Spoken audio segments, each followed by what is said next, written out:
मैंने वो ग्रीन छत में जैसे हमारा पास रोड है, वो रोड में फिर उनको वो लोग को देना पड़ता है, तो उसके लिए हम लोग जाना पड़ेगा।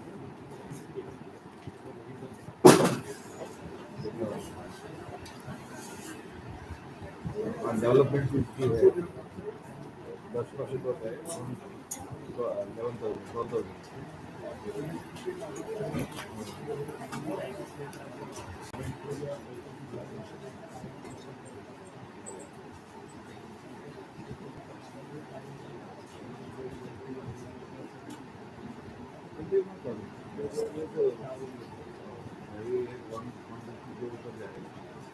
जो वेडिंग पे है वो और मोठ्या माणसाचा थोडा सोबत लागला आहे बरोबर एकदम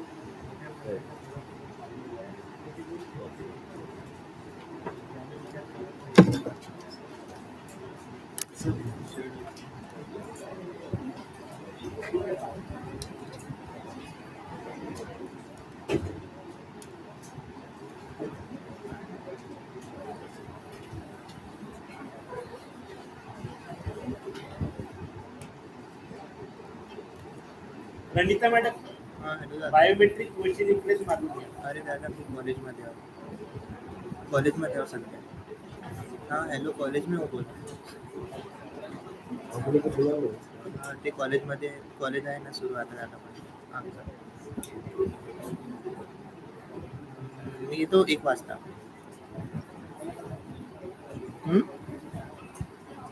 ठीक आहे ना चालेल. ओके.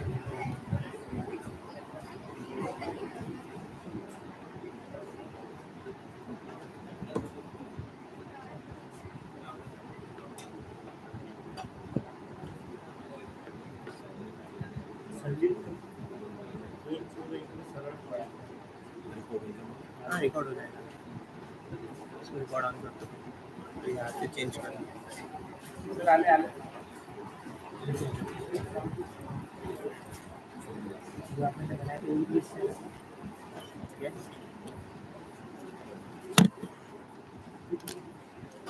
उनको राव संसद join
Can you see button?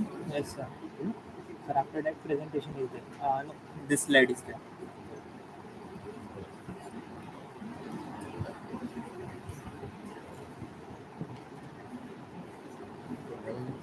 Start the interview. Yes sir. Okay sir. Okay. Sir whenever the guests come for the lecture. 11 o'clock. Okay sir. Sir ये वाली पीपीटी फिर कब करना है जब वो आएगी तब बोल. ये वाला When sir is introducing you, yes sir. the time After will that. open. Okay sir. Fine. Already good just we are welcoming. Sir उनके एक बार नाम लिख देता हूँ सीरीज से है सेम सीरीज ना timing according. Yes sir. What is the wow? Then okay चलिए.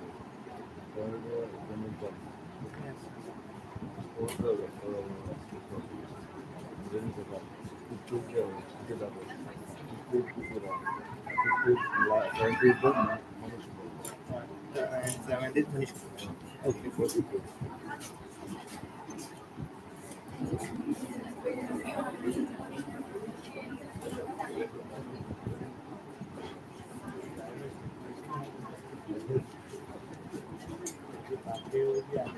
अपन पहले देखे लिखने का सीखना कुछ आगे और बैठ के जाने का नहीं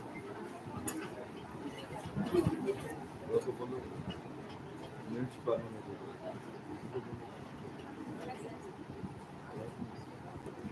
हमारी टीम को बोलो इंग्लिश बनाने के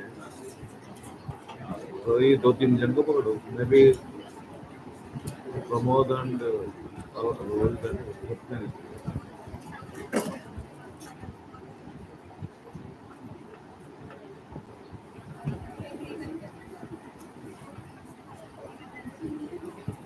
sir. Very good morning. Very good morning. We will be starting another 6 minutes. Around o'clock, and if you have time, we can be there from beginning. Yes, yes, yes. Right, right, right. Thank you. I'm not able to see you. Yeah, I thought. You want us to share or you can share it?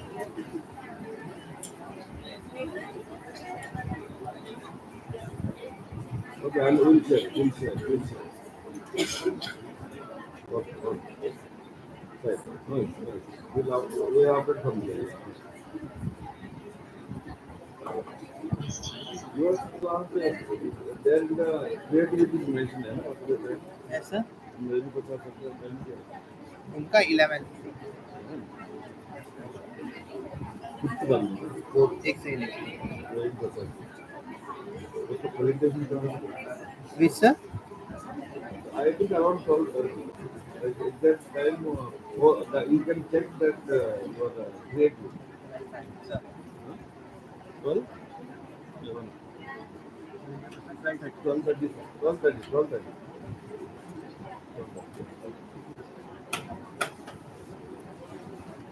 okay मेरे को presentation बताया है inter PPT ना हाँ हाँ sir PPT है yes sir presentation है so that presentation I have to share here okay sir.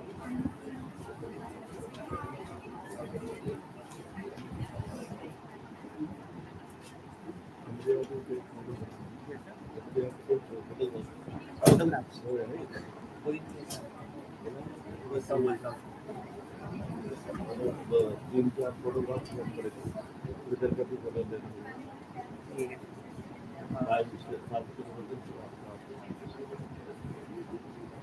You are the registration committee, ना? Registration committee फोटोग्राफ क्या अरेंज किया? बोला नहीं इसलिए मुझे करना पड़ेगा। यहाँ पे तो मैं बैठा तो मैं बैठा उसको बोलो फोटो खींचने के लिए ये सीसी लैब में बैठा सीसी लैब में बैठा हाँ उसको बोलता मैम 2 मिनट फोटो खींचने मतलब मुझे राव सर ने ज्वाइन किया है एक सेकंड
ये डिस्टर्ब नहीं हो रहा है ना? Yes sir.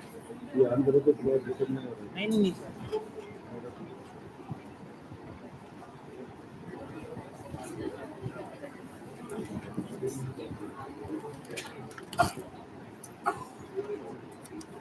है photograph Sir, I have asked May to come. He'll come.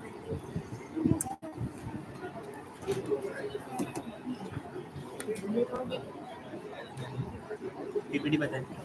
see that the mic is on, whatever you talk that will go to them, all the audience. This is not the place to talk.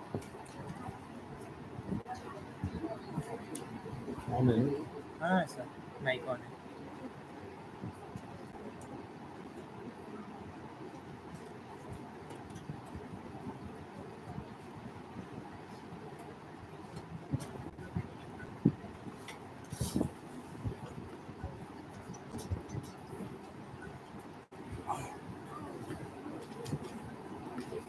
Join है जरा check. Join हाँ sir.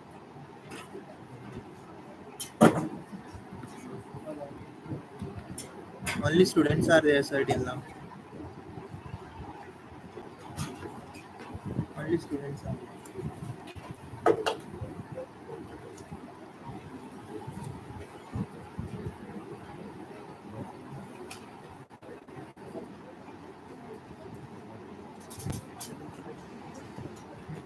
Sir, they joined it, sir.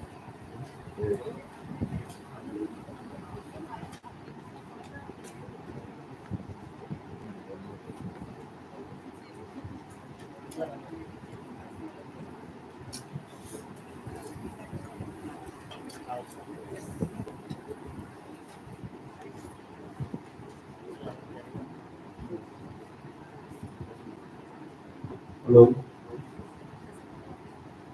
Rao sir, you can able to hear? Good morning, sir. Very good morning. Vindhya sir, good morning.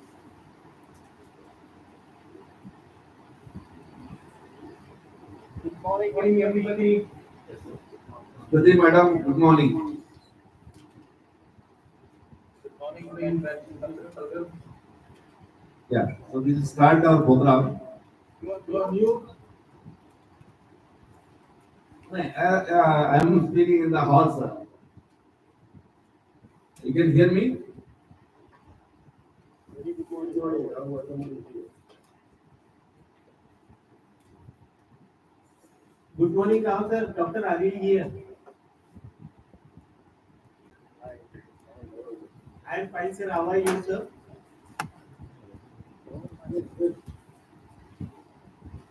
Sir, का आवाज So good morning, each and everyone who is present, offline, online. A warm welcome to each one of you to this esteemed workshop on thriving and sustainable economy under Viksit Bharat 2047. It is an honor to have distinguished gathering of experts, policymakers, visionaries here today as we embark on the crucial dialogue about shaping the economy landscape of our nation for the coming decade. The term Viksit Bharat means developed India. Viksit Bharat 2047 represents the government vision to transform the country into a developed entity by its 100th Independence Day, that is 2047.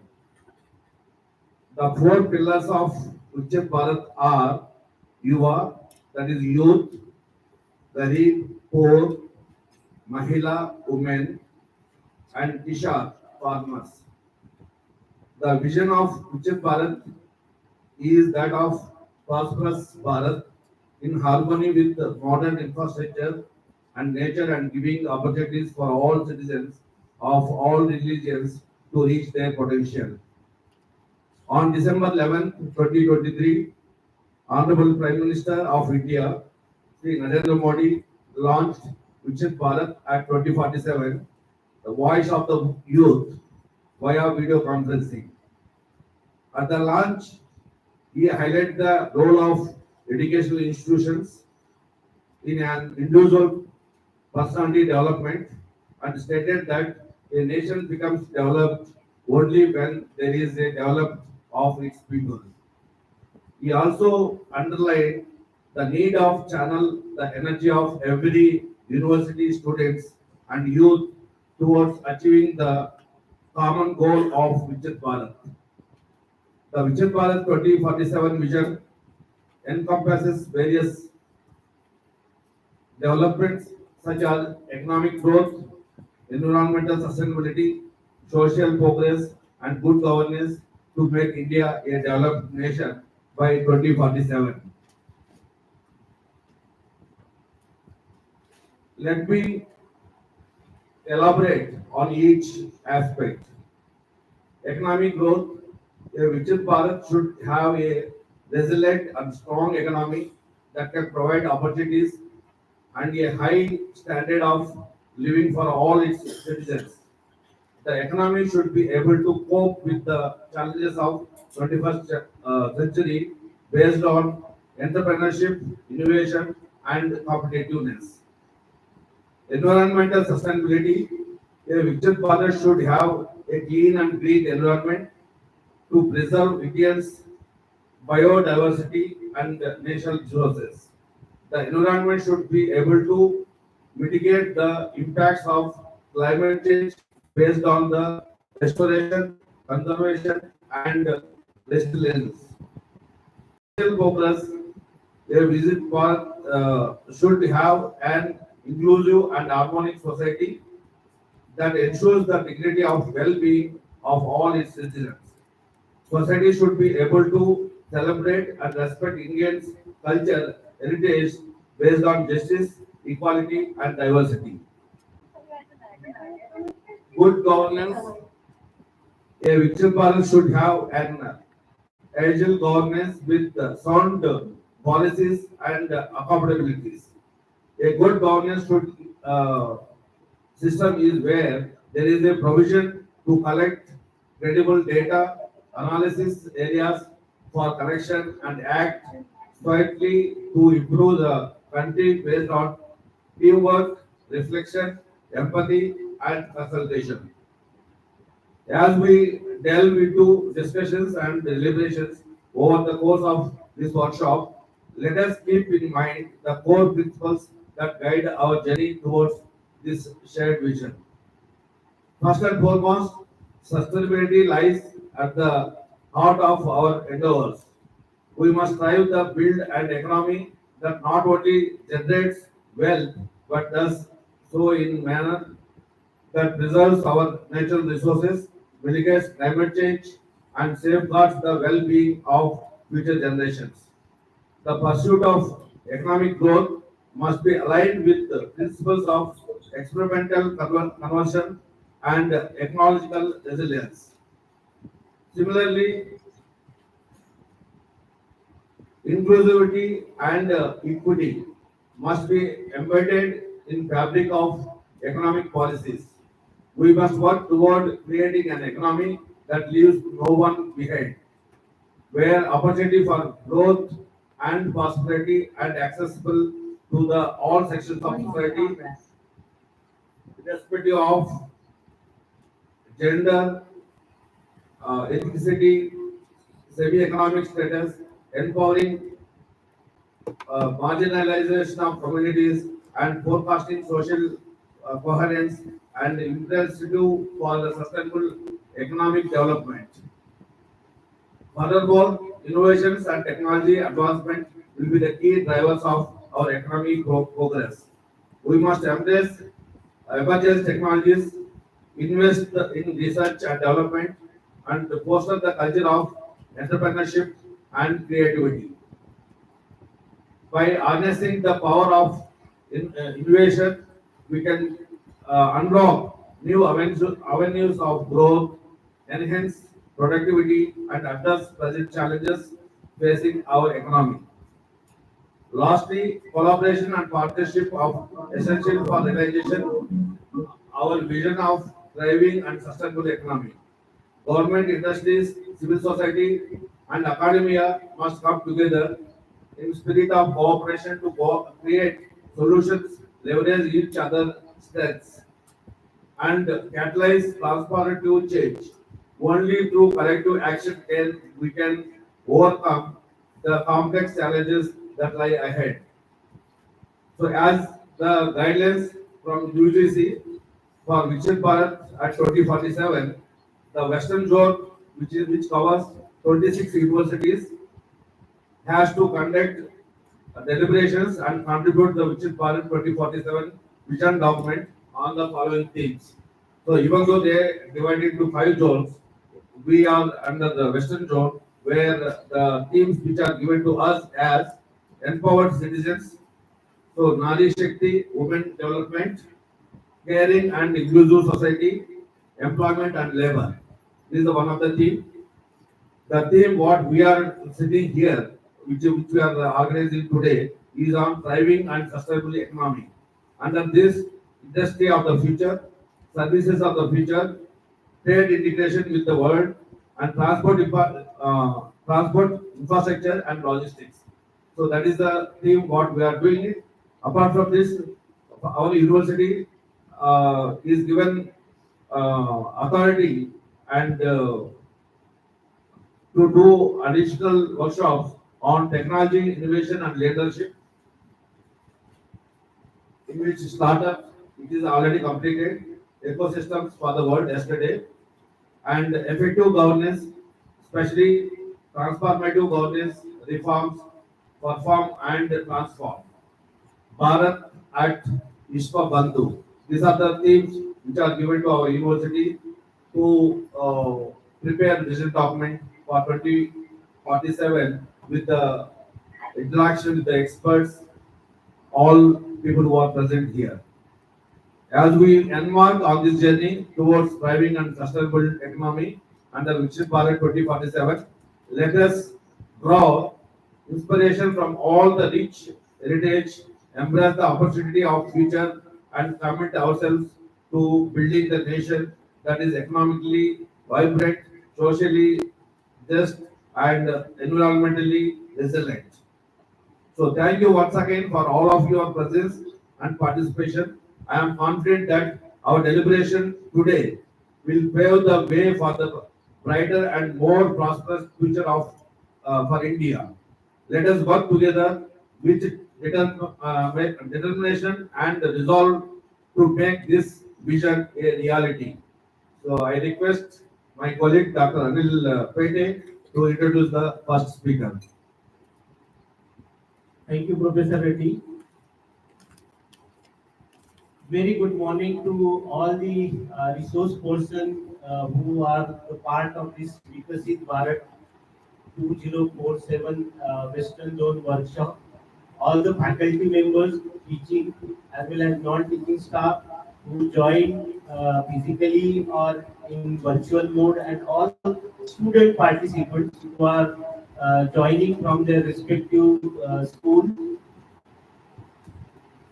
It's a great privilege and honor for me to introduce the first speaker for the keynote address for today's Viksit Bharat 2047 workshop, Professor Rao VSP Vadlamudi. Welcome, sir. So, Professor, yeah. Professor Vadlamudi Rao, one of the stalwarts in pharma field. He did his B.Pharm in 1973 and M.Pharm in pharmaceutical chemistry in 1976 from Andhra University, Visakhapatnam. He did his MSc in 1980 and PhD in pharmacology and toxicology in 1983 from University of British Columbia, Canada. Uh, in 1984, Rao Vadlamudi started his career at UDCT Matunga, that is University Department of Chemical Technology Mumbai. And during a career of 38 years, he worked in academia as well as in the pharma industry in various capacities. Academic positions held by Dr. Rao include reader in pharmacology at UDCT, professor in pharmacology at one of the premier institutes, that is Bombay College of Pharmacy. He was the first director at Bombay College of Pharmacy, Mumbai, director of Saint Peter Institute of Pharmaceutical Sciences, Warangal, and adjunct professor at Acharya B.M. Reddy College of Pharmacy, Bengaluru. Sir started his industry career in 1990 in the Bose Research Center as head pharmacology. He was head pharmacology in the Piranal Research Center, vice president in discovery biology in Suven Life Sciences, vice principal and principal fellow at Nectar Therapeutics India Limited, and senior vice president life sciences at Vimta Hyderabad. He was the editor of the Indian Journal of Pharmaceutical Sciences, which is the official publication of the Indian Pharmaceutical Association. He served as the president of the Indian Pharmaceutical Association for 2 terms, that is 2014 to 16 and 2016 to 18. And during his period, he was member of the Drug Technical Advisory Board DTAB of the Ministry of Health and Family Welfare, Government of India. He was the president of the Commonwealth Pharmacist Association for 2 terms, that's 2017 to 20 and 2020 to 2022. He is a former member of the governing body of the Life Sciences Sector Skill Development Council of India. Currently, he is the professional secretary of SER Pharma Forum and FIM Forum of all the National Pharmaceutical Association of the Southeast Asia region countries. The various honors which are received by Professor Rao include the Fellowship of the Indian Pharmaceutical Association in 2000, Dr. B.N. Bush Memorial Oration Award of the Indian Pharmacological Society in 2005, Professor M.L. Khurana Memorial Lecture Award of IPA in 2009, the Eminent Pharmacist Award of IPA in 2013, the IPA President Special Oration Award in 2014, the Fellowship of Association of Biotechnology and Pharmacy in 2014, Acharya P.C. Ray Gold Medal Award in 2019, the Fellowship of Commonwealth Pharmacist Association in 2022, the coveted IPR Lifetime Achievement Award in January 2023, and AIPS Distinguished Scientist Award in October 2023.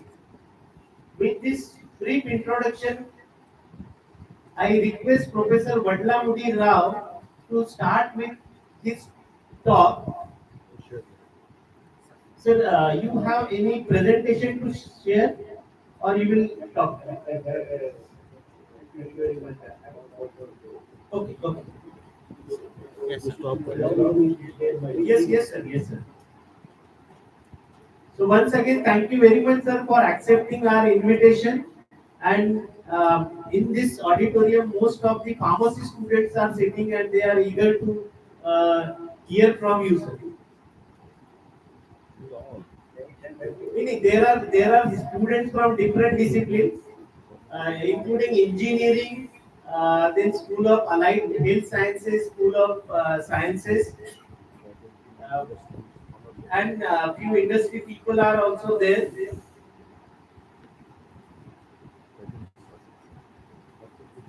Sir, please share your screen, sir. Yes, sure. Thank you very much for inviting me to be a part of this wonderful.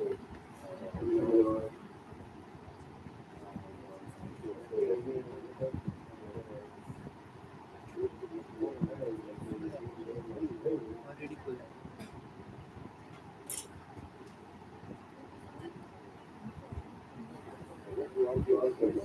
Full है already. Can you all see Yes, sir. You can go ahead, sir.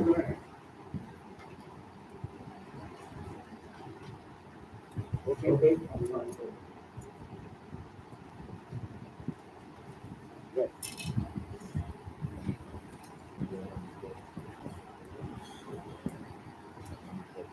So it is I would like to speak on farmer subsidies to okay, farmer sector subsidies for farmer Bharat, 1.7, Bharat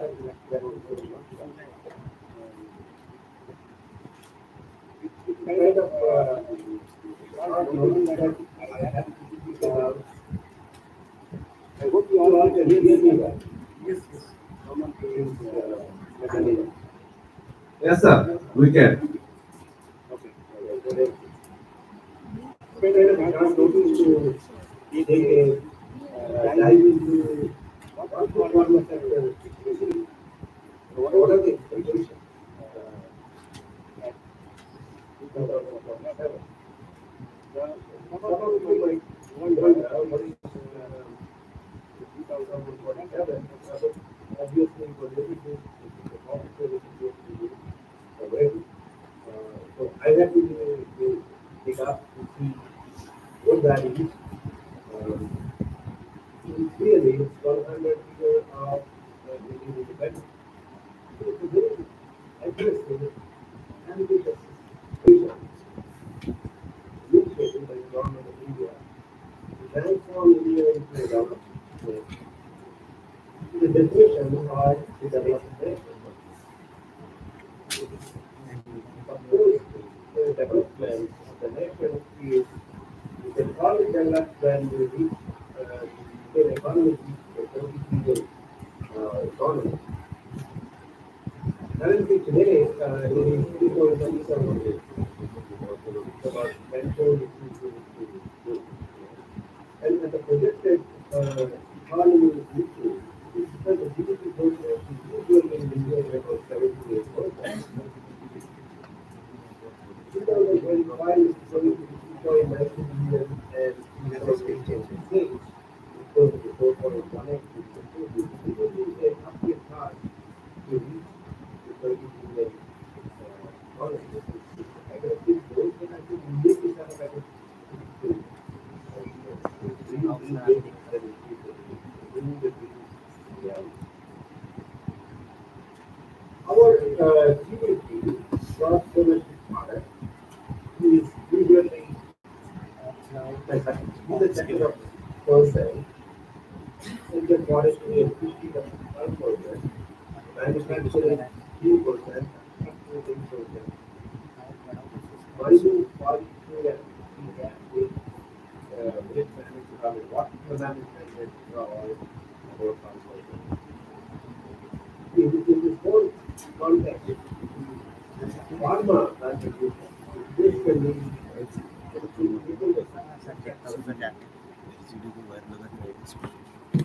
pharma contribution is about 2.4%. There is also a plan to follow by the government of India to achieve aggressive goal by 2047 and the was a multi-pronged approach. This multi-pronged approach is driven to economic growth. Billion for a population of 1.8 billion. Currently, it is 1.43 billion, which is believed to be touching 1.8 billion. This type of economic growth is possible through what in a pollution, innovation, and competitiveness. This is what the government point of view. Fossil fuels. The private also need to progress to support the economic growth, and the social progress is earmarked by natural, inequality. We still have a lot of problems.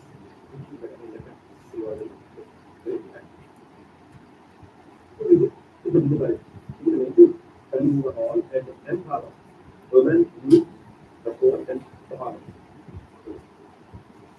This picture hopeful.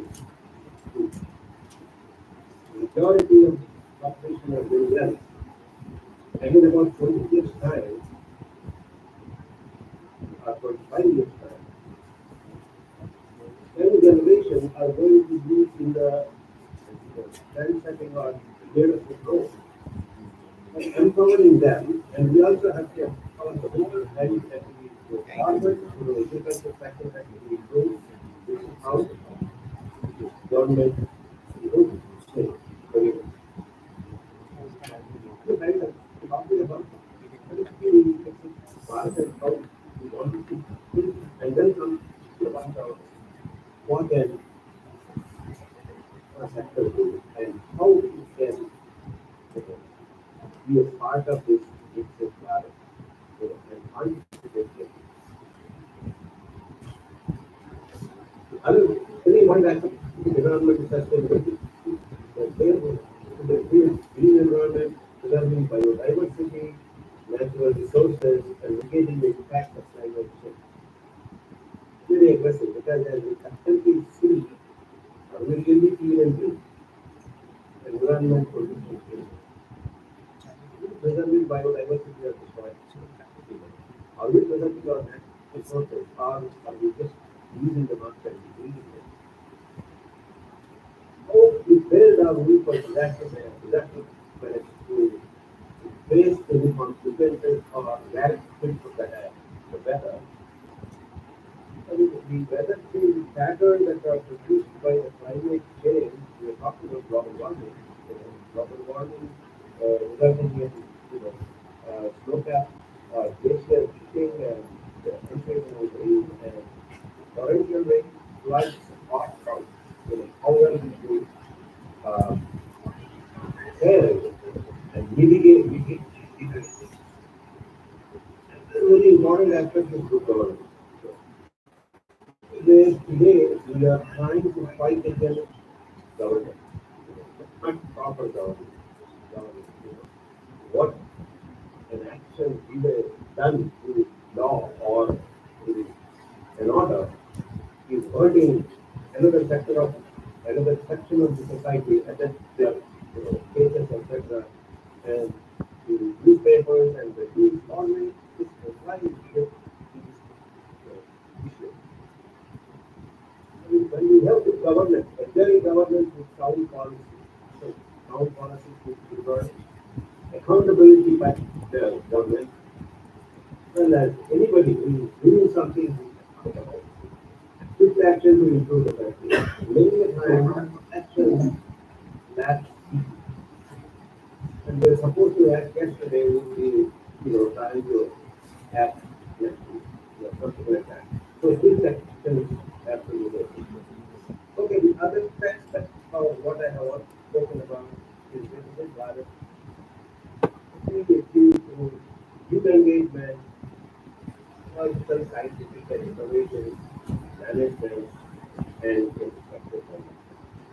We also are seeing economic changes, infrastructure development, and we are seeing into transportation, into roads, and into railways, and railways. Now, everything is tremendously improved. However, we have to ensure that this improvement reaches everybody across the population. So equity and equality will be maintained in all these developments.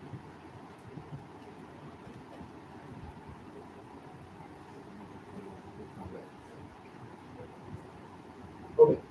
Then this important what is Viksit Bharat? Excuse me, I'm hearing some crosstalk. That is that idea. Yes, yes. Or can I request that people who are speaking on the mic to keep the right on Yeah, all the others are unmuted, sir, now. there, because somebody is trying to interrupt me or not. Otherwise, hearing it again.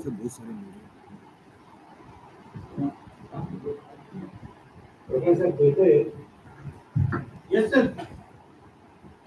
can you please make an announcement to keep the mics on mute? Sir, all are muted now. now I see how they're doing. Otherwise, I hear this talk, and then I'm not sure whether somebody is trying to instruct me by asking a question or. No, sir, it's not.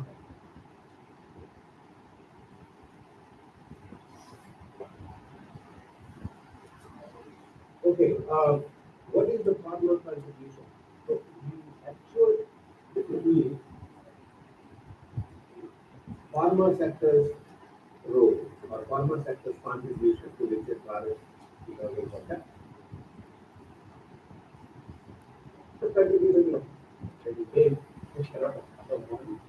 But the multifaceted contribution is supposed to be running through healthcare access to the public, economic growth, and global leadership competition. So probably we are already on that. But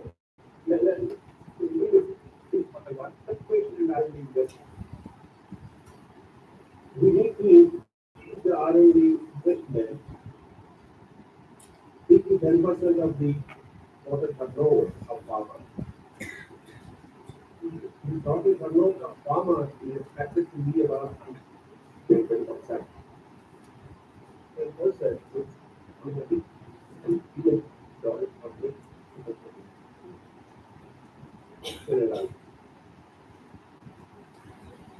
that is the reality. There's some unskilled R&D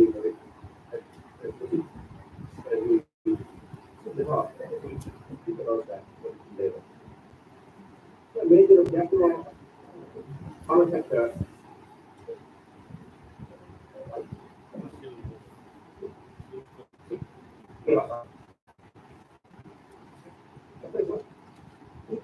is doing current generation, the ambitious objective for farmer sector to create 2 million new jobs for the time. This is double of the current employment base is 0.5 million in farmer industry. Add another 2 new jobs by 2047.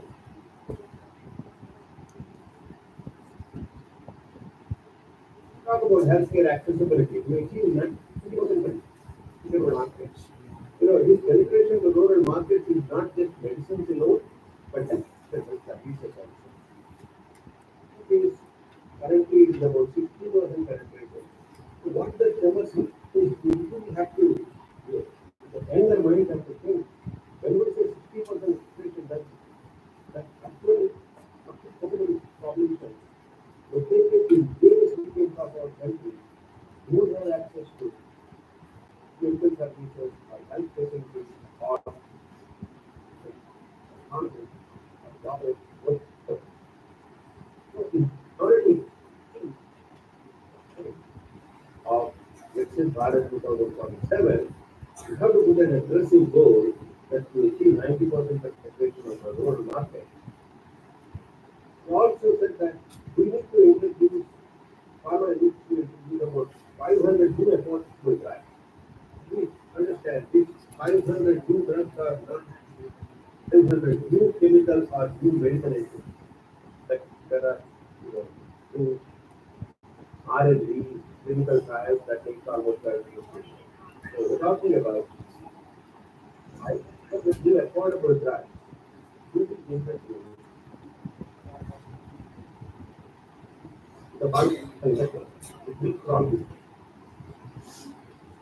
Very good. It's that one. True, but not available or not accessible or not accessible by Indian population. So we have to look at that still. And also reduce the cost by 50%. Correct? The cost of unnecessary diabetes and cancer, but here we all are aware that sometimes cancer therapy is exorbitant. Surgical procedures, etc. They're all very expensive. Overall, objective. You reduce the treatment cost by 50%. Then the accessibility of healthcare to different regions, different economic um, sectors within India are possible. Economic growth.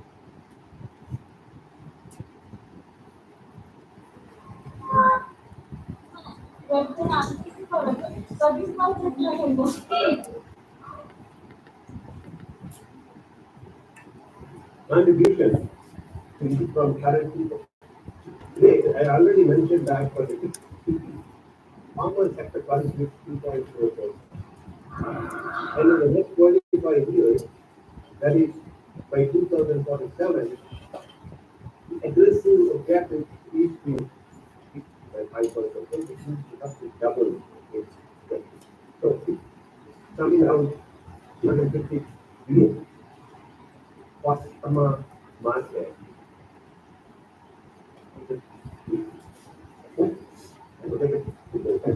Both are budgeted. So I think we get India. Currently, it's about 28. Growth of export to 50 billion is almost more than 100% growth. It's about 150% growth. Only then farmer sector's contribution will be significant to reach the significant contributor 1 rate to GDP to reach 30. That is global trader. That is that. It's a lack of trade and we have to clear of general drugs and that is the global.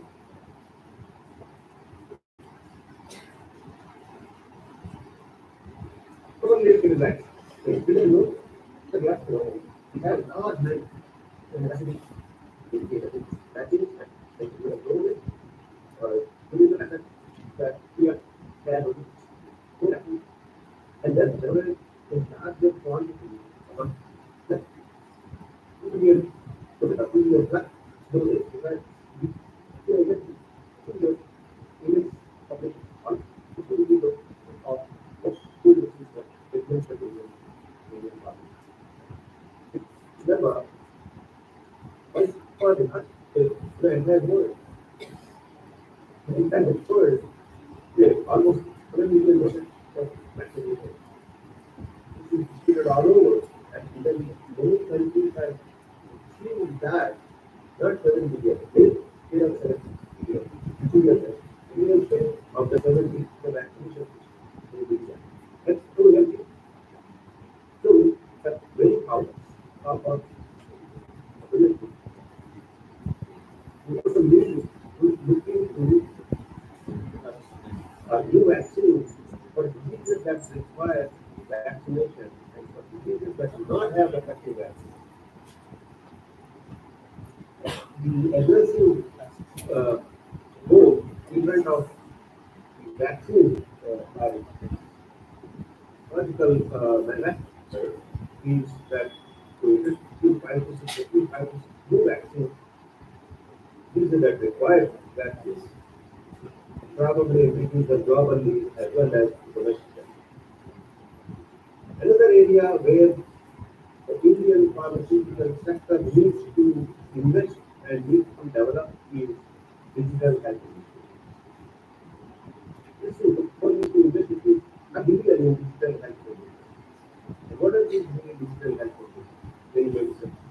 Telemedicine, as exemplified by, can reach doctors use digital technology, need not consult them directly, get the advice, get the diagnosis done by sharing data of various technology. Various lab reports are shared with the doctors, and doctors will share diagnosis. And doctors will also discuss with other doctors. So there is a taking mentoring and also pharmacy is supposed to be delivering medicine through digital media. But however, online pharmacies currently are with us, but they are going to be a good part of And these digital health initiatives or even through AI-driven diagnostics, blockchain for secure medical records. Of course, we need blockchain for secure medical and supplies also. For example, suppliers has to be ensured that there are no implementations and that there are no skills being introduced. So all these things needed for a sound growth in economy. If you know that. We are also talking about this interaction with places, all these domestic as well as imported for India, and that is necessary because any infiltration and any introduction of PMR, county division, is a peril to public health as well as a loss of funding, loss of uh, because the previous products are going to happen in many ways. You have to constantly on the visit, and digital health initiatives can very well support that by providing that security. Then we are looking at we need to do that to cover at least 50% of population looking forward to 2045. Environmental care, sustainable care, and environmental care. This is farmer sector is needed to contribute the opposite. To reduce carbon footprint by 40% from current level. Chemistry and renewable energy, use renewable energy rather than consume. It has raised this hand, so we would like to answer the question towards energy.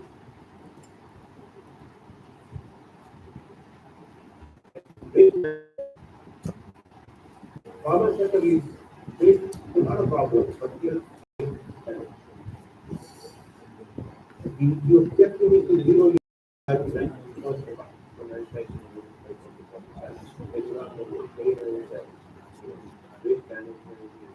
issues, and many small scale, micro scale farmer industries do not manage their waste very effectively. Another area, a lot of involvement, a lot of investment in the area. So we're also pursuing, like the government is also looking at public-private partnerships. Not 50 new PPPs, public-private partnerships for healthcare infrastructure development, aiming to improve healthcare delivery and free services happening. So there are several public-private partnerships can be launched, not only for just healthcare delivery, but also for developing these chemistry, for developing environmental practices and whatnot. You know, it's just the industry alone or academia alone cannot do that. It will be a public-private partnership with government, industry support, and economic contribution are all needed in order to achieve very ambitious objectives. So the farmer vision under the Viksit Bharat farmer sector contribution also covers several aspects. Regulatory reforms are needed. Government is aggressively looking at fast-track approval process for new drugs and vaccines, and they want to reduce the approval time from 12 to 6 months. So this approval time we are talking about is not the entire development time. The approval time that is taken by the drug controller. If once all the data is submitted, they take almost 16 to 18 months to uh, go through that and get a approval, give a license. That should be reduced to 50%, and if it is 12 months, it should be reduced further down to 6 months. Yes, please. Encourage, this encourages the innovation, the health ecosystem. Innovative products are not created to be regular information. It's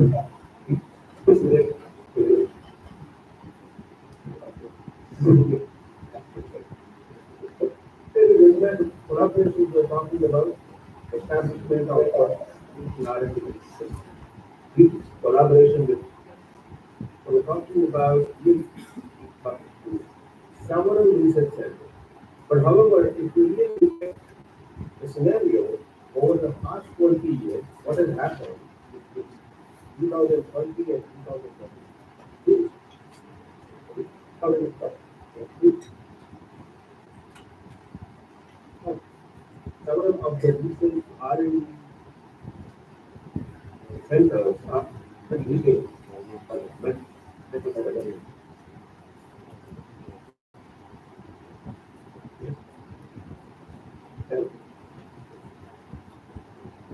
Several of them. Also, looking now for the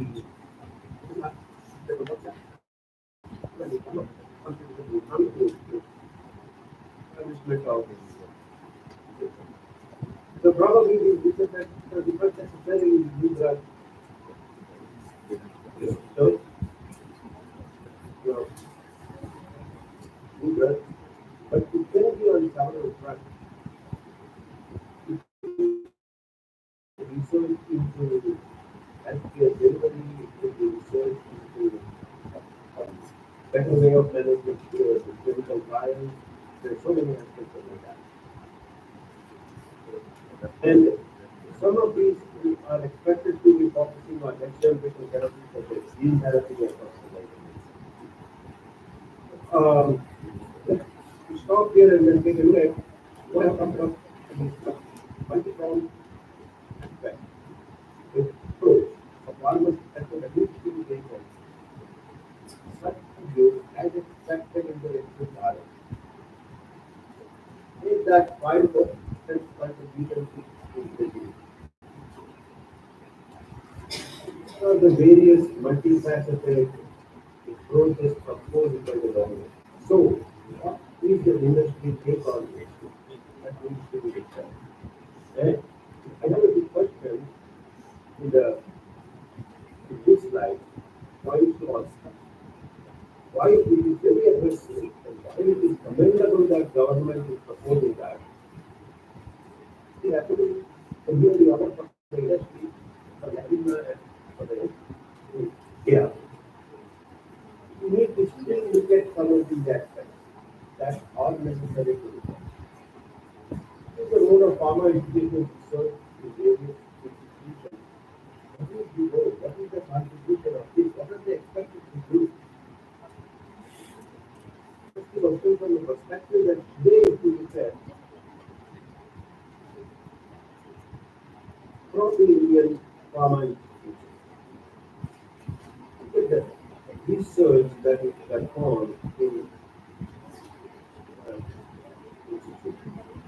How much of that is a driver to farmer education?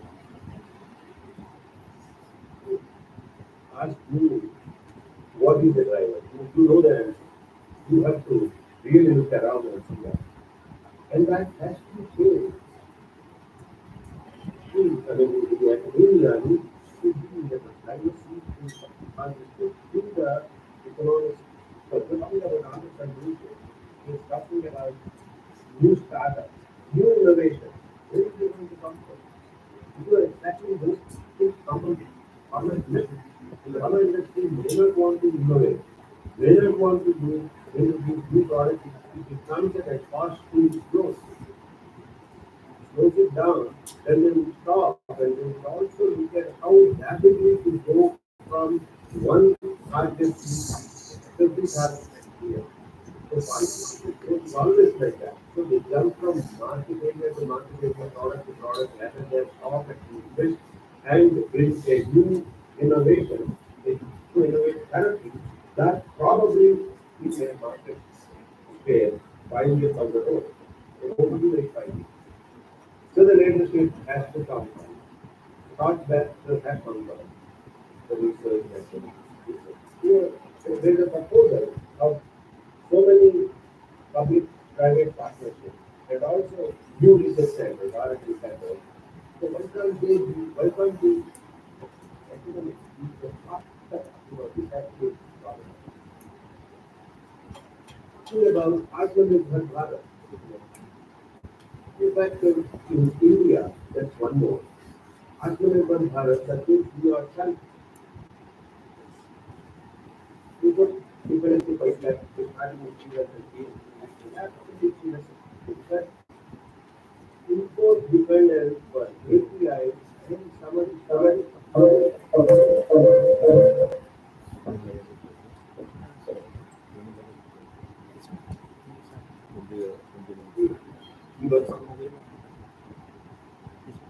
that's really essential. We must be able to produce our API, starting material, our creativity, for our global market share. That too in a environmentally friendly, cost-effective process.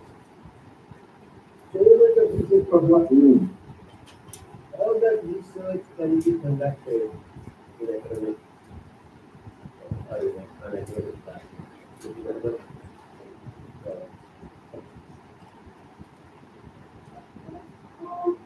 tolerance for quality failures for exports and domestic consumption.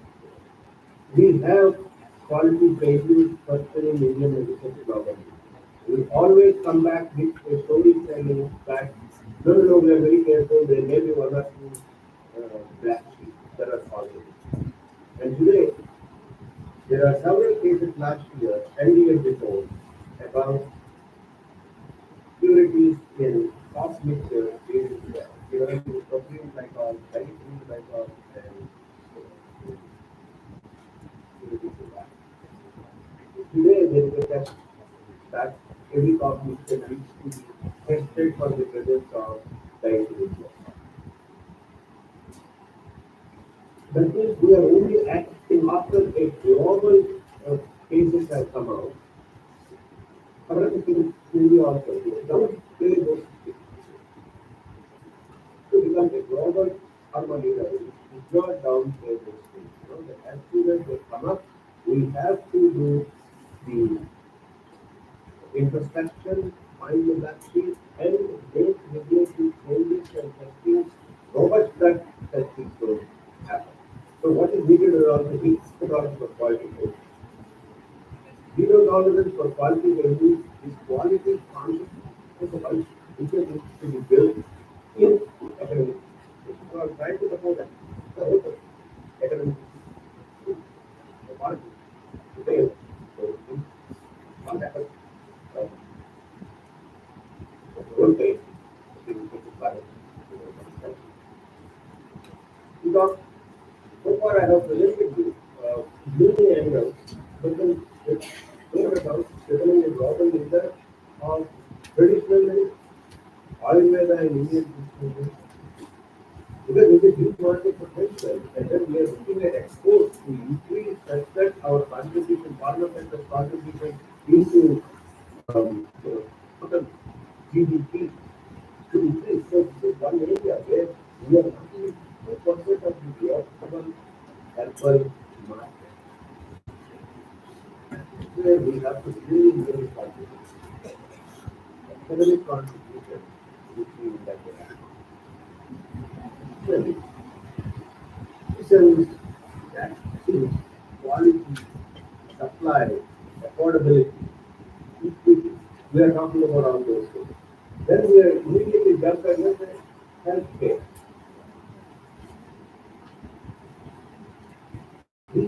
This that link between quality medicines and quality healthcare was usually provided by a quality pharmacy. So we have to put that also in perspective. Mentioning the role of pharmacists in community and hospital settings is absolutely essential. Providing the pharmaceutical care is all the people, and that too high quality care. Here we are providing high quality pharmaceutical care in our hospitals, even our medical tourism is going to be tremendously improving. Medical tourism is where we can deliver a lot of foreign dollars by our hospitals.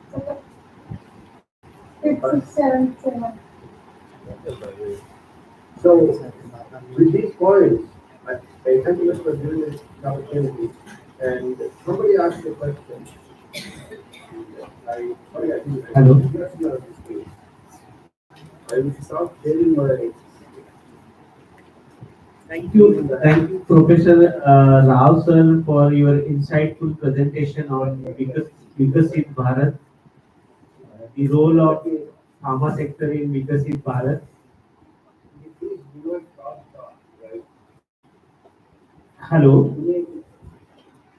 Online section, do not have your mic on and to keep speaking. Please understand that. That is so distracting to other people. So thank you very much for listening to me. And if there are any questions, I have to put this presentation because it's very short time. It is much better. I can Hello. Yeah. Thank you, Professor Rao sir, for your insightful presentation on role of pharmaceutical sector in Viksit Bharat 2047. You have mentioned about whatever the. Sir, can you hear me?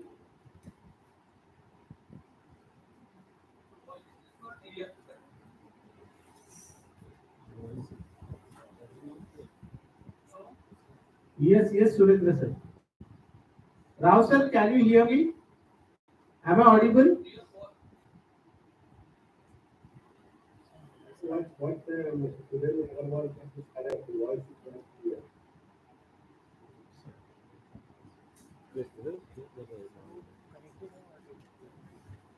So thank you very much for the first talk, and I request to introduce second speaker. Thank you very much, sir. Thank you very much, sir. So now let me take the privilege to introduce our next speaker for today's workshop. It is Lieutenant General Dr. A.K.S. Chandle. He is the President, Defense, Internal and Public Safety. He specializes in engineering as well as defense. In engineering, he specializes in electronics, biomedical, radar and control systems, and in air defense, higher defense organization, production, defense procurement procedures.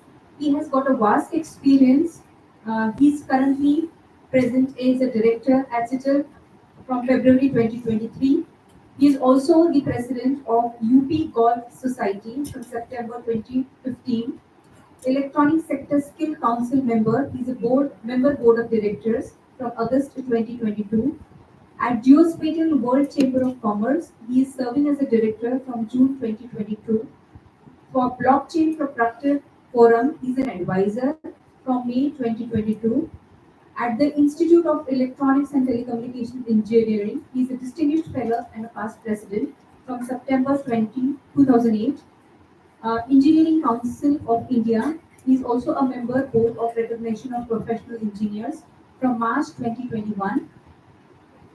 He is a president at Geospatial World, Defense, Internal Security and Public Safety from the year 2011. Electronics Industry Association of India. He is an honorary member and a senior advisor, and is serving from November 2010. At Dispump Solution Private Limited, he is a chairman, and he's serving there from August 2019. He is an honorary secretary at Indian Golf Union from October 1995, New Delhi. He is a advisory committee for Ashok Leyland from February 2019. Also, he is an independent director for Larsen and Toubro from January 2012. He served as an Indian Army officer from June 1920 to November 2010. He is retired as a General Corps of Electronics and Mechanical Engineering. Talking about Sir's education, he has done his ME in Electrical and Biomedical Engineering from Indian Institute of Technology, Roorkee in the year 1988 to 1990. He has done his PhD in Defense Science and Management in 2007 to 2010 from National Defense College.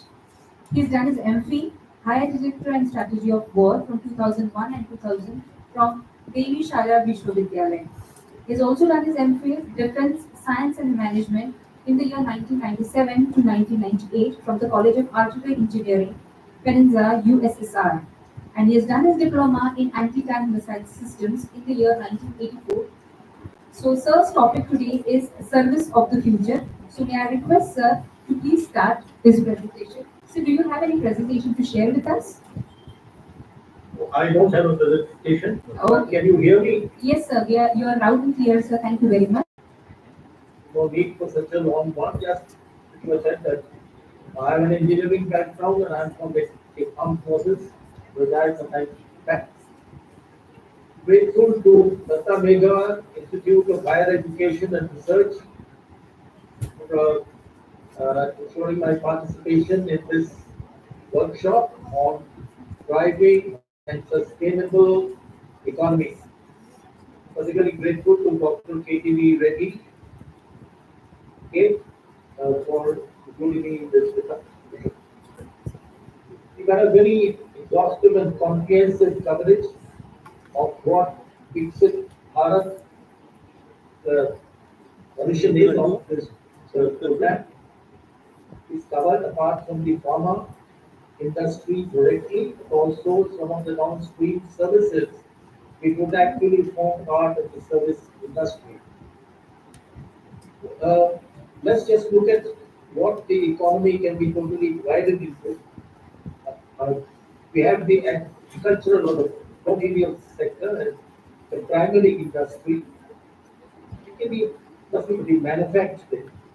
And the services sector will come into the tertiary category. If you look at percentages given by Dr. Well, maximum contribution to economies of countries from the service sector. Extent that two-thirds or more, the global economy is on service today. More developed the country is, the larger the contribution of the service sector to that country's economy. So I will just share a comparison of India, China, and the United States to what the respective percentages in these sectors in these countries.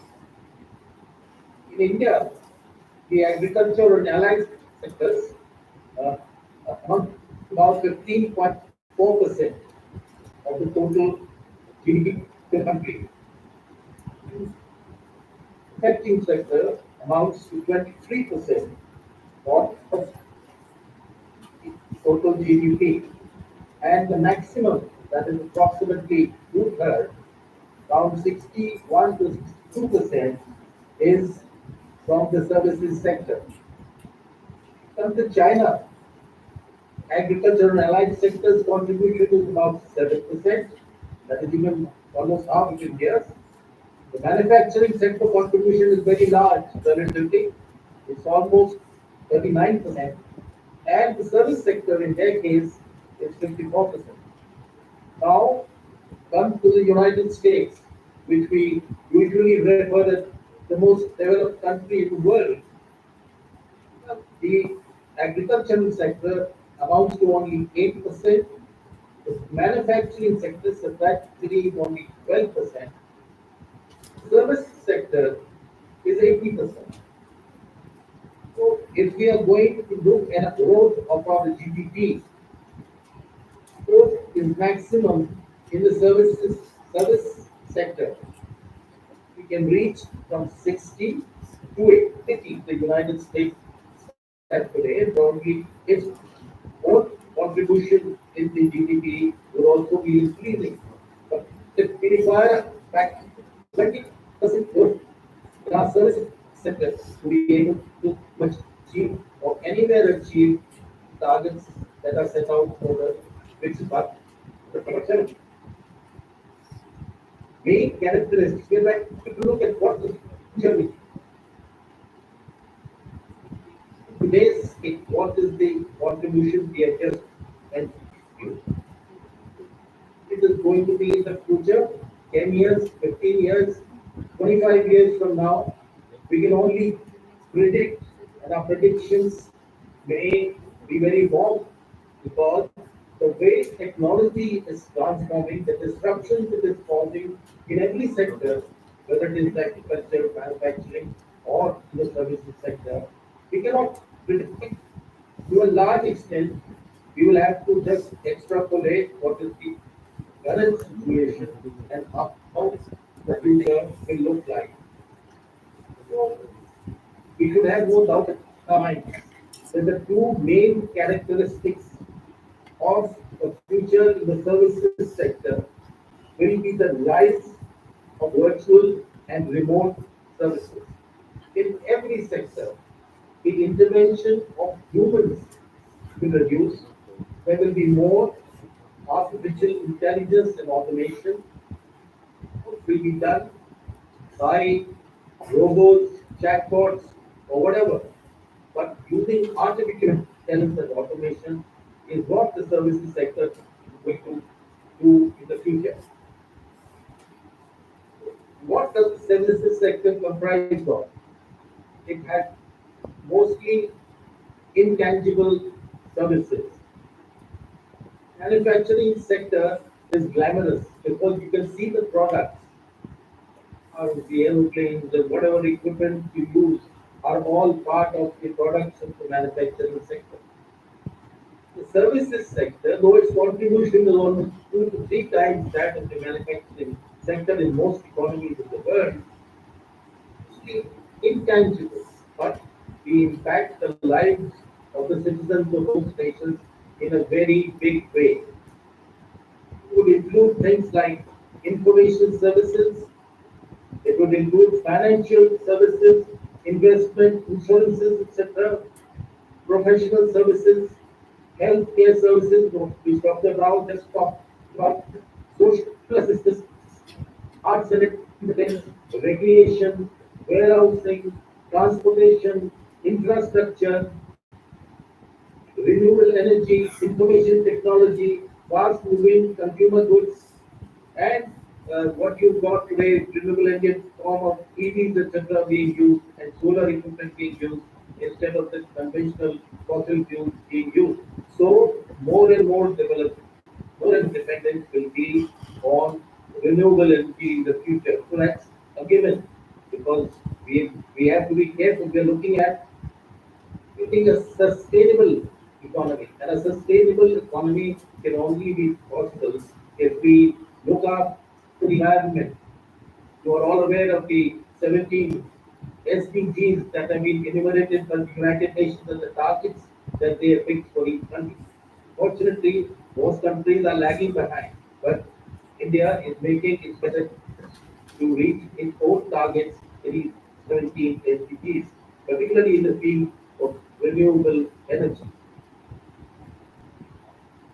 Let us examine some of these sectors which are important one by one and see what is happening currently and maybe what can happen in the future.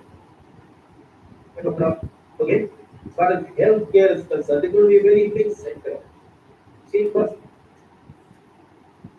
the reach of the medical services, the health services today is mostly in the case of India, limited to our tier 1 and maybe tier 2 cities and tier 3 cities to some extent. But a large area of absolute countryside is Bangladesh and the large proportion of our population, approximately 60%, lives in the villages of this country. For them, if healthcare is a distant dream. So how can this improve? Internet is improving day by day. Our digital uh, missions which are improving our connectivity to the rural areas, particularly the adoption of digital healthcare is going to be the future. Apart from telemedicine, you will be able to, get even delivery of your medicines through apps which are being developed by entrepreneurs these days. Extent that even drones may be used. They are used in some countries for delivery of medicines, those who are not connected by other transportation means easily.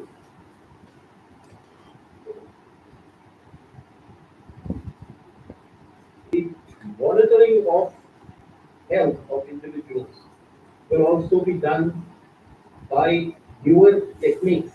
which are non-invasive. You will get the vital parameters of the patient online, and the doctor can then use them to monitor the patient. Health apps are being developed, and we got, for example, the Ayushman Bharat Health Count ABA, which has been created by our government, and for refinement to ease and take it will get of each citizen of the country. The economy to be sustainable and vibrant, it is necessary that it all inclusive, not a select few percentage of the country who get affected of these facilities. It is that every citizen of the country should be able to use these services for their improving their quality of life. Another development which is already there is the robotic surgery itself, which is usually which can now be done probably remotely from future, and that will be a big tool to people who don't have to travel all across the country to go to specialized operation theaters. Look at stage healthcare. The population of most countries, including ours, is gradually aging, and with the concept of joint families now gradually reducing, and nuclear family is there. In the large cases, the children are living abroad and not able to support their parents in the old days.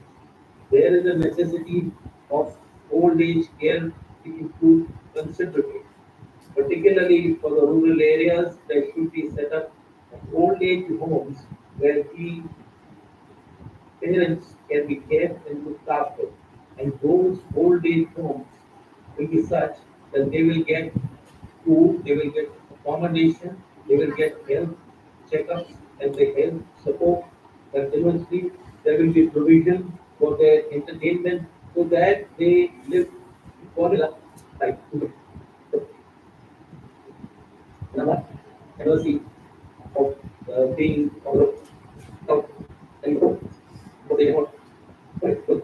Government will naturally have to support these old age homes. It's not just for the rich, but there will be the homes. In some countries, there are pension funds, and some of the pension funds, for example, in Japan, their pension fund is the biggest fund that the country has, and they contribute to the health care of the senior citizens of that country. And you would be aware that Japan, that there are very very old people, number of centennials and people over 80 is the maximum in this country. So yeah, giving proper health care to these individuals, even if the rest of the family is not able to support them. In addition, there will be devices which will be developed to support the elderly. You are aware of normal wheelchairs which are available these days. There are even motorized wheelchairs. There are other forms of assisting machine available for those who cannot walk, who cannot see, cannot hear. So all these devices will be developed so as to compensate for the loss that they have had in their faculties over the years. So this is another sector which is going to see considerable improvement in the years ahead.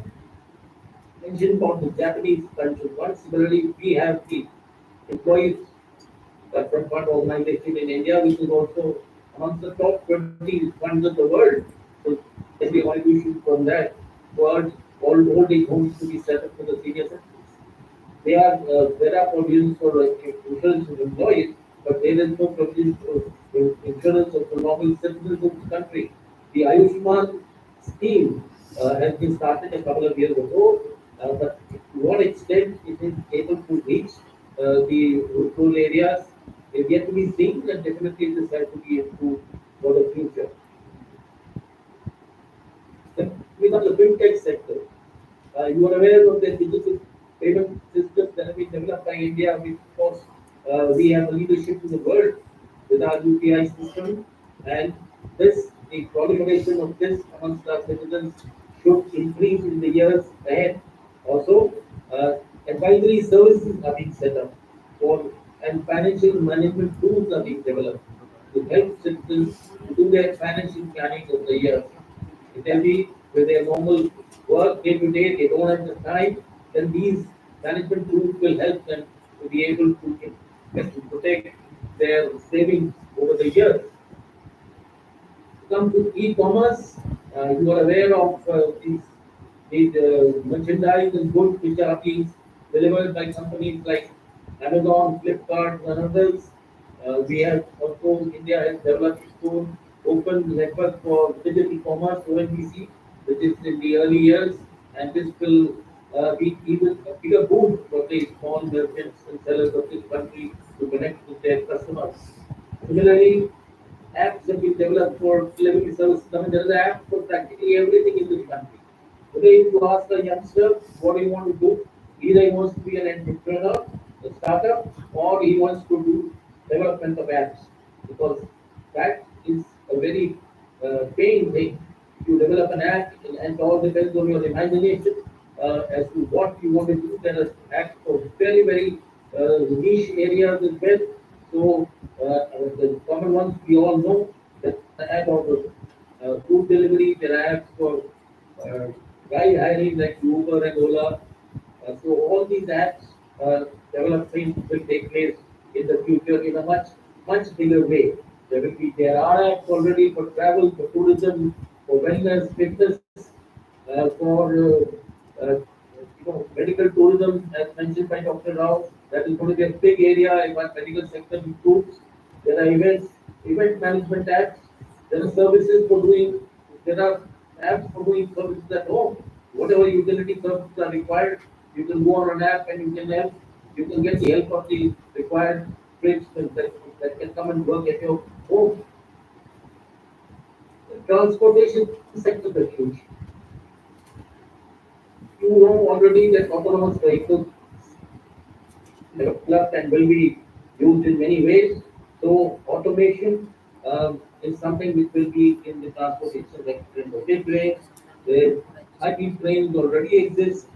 There are countries which are using hyperloop, and this is another possibility which is being explored by many countries.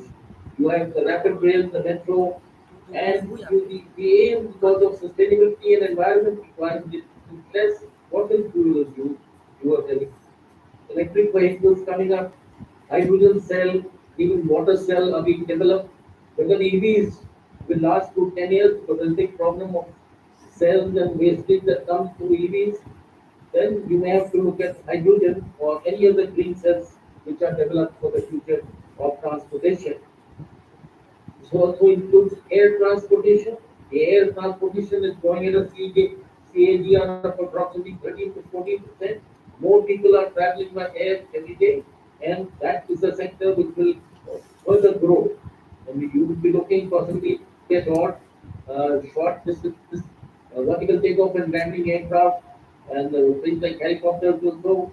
And probably we may enter the age of space travel. Already, two companies in the US have are promising space travel.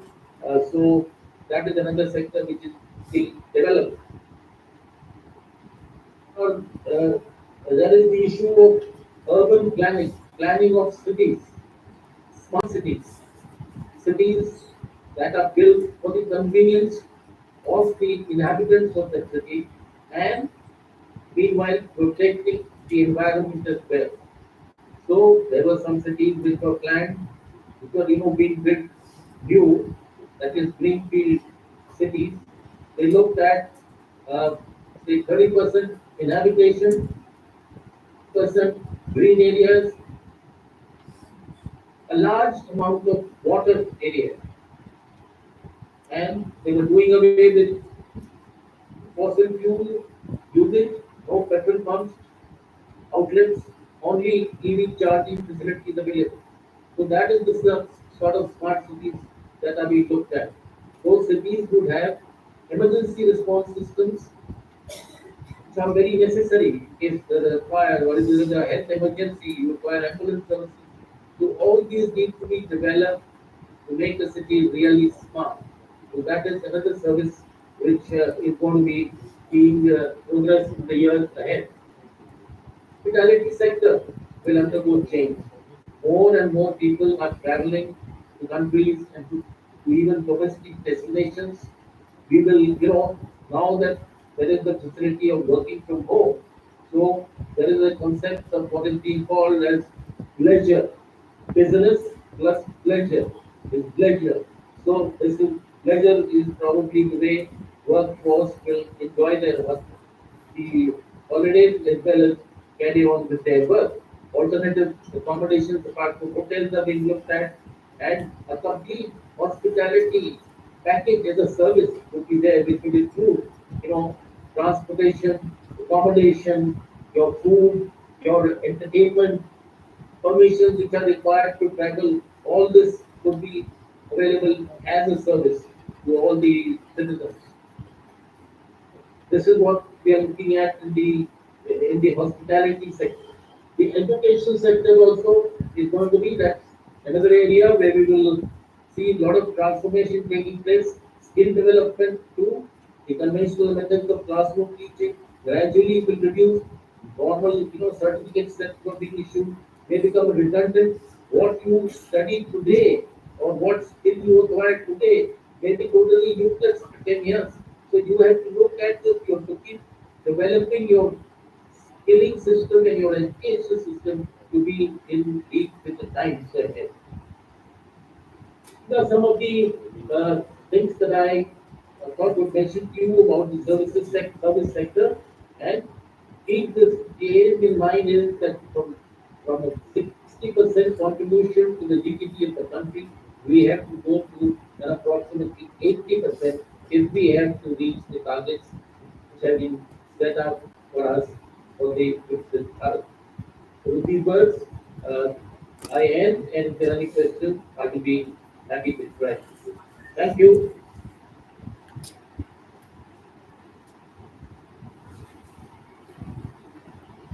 From the audience, anyone would like to ask any questions to sir?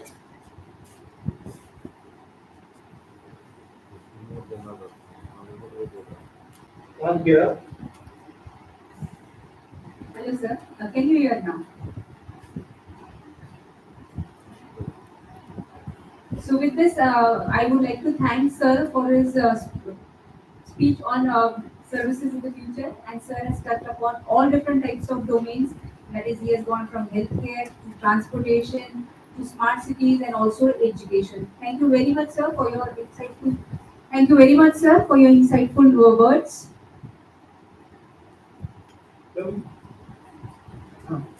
With this, I would like to now introduce our next speaker for today, Lieutenant General Rajesh Pant, who is the Chief National Cybersecurity Coordinator.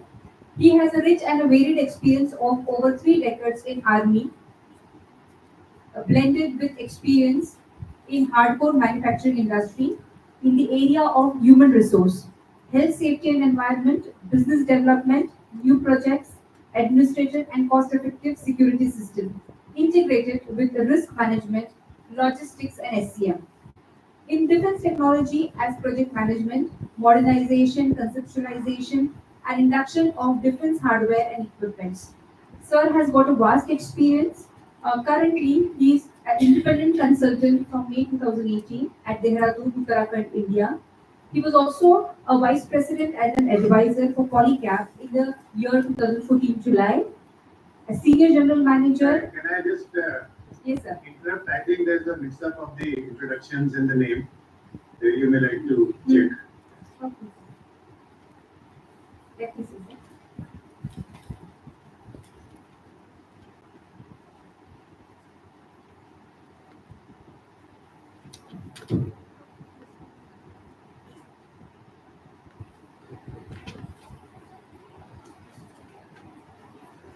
No problem. I can start if you want.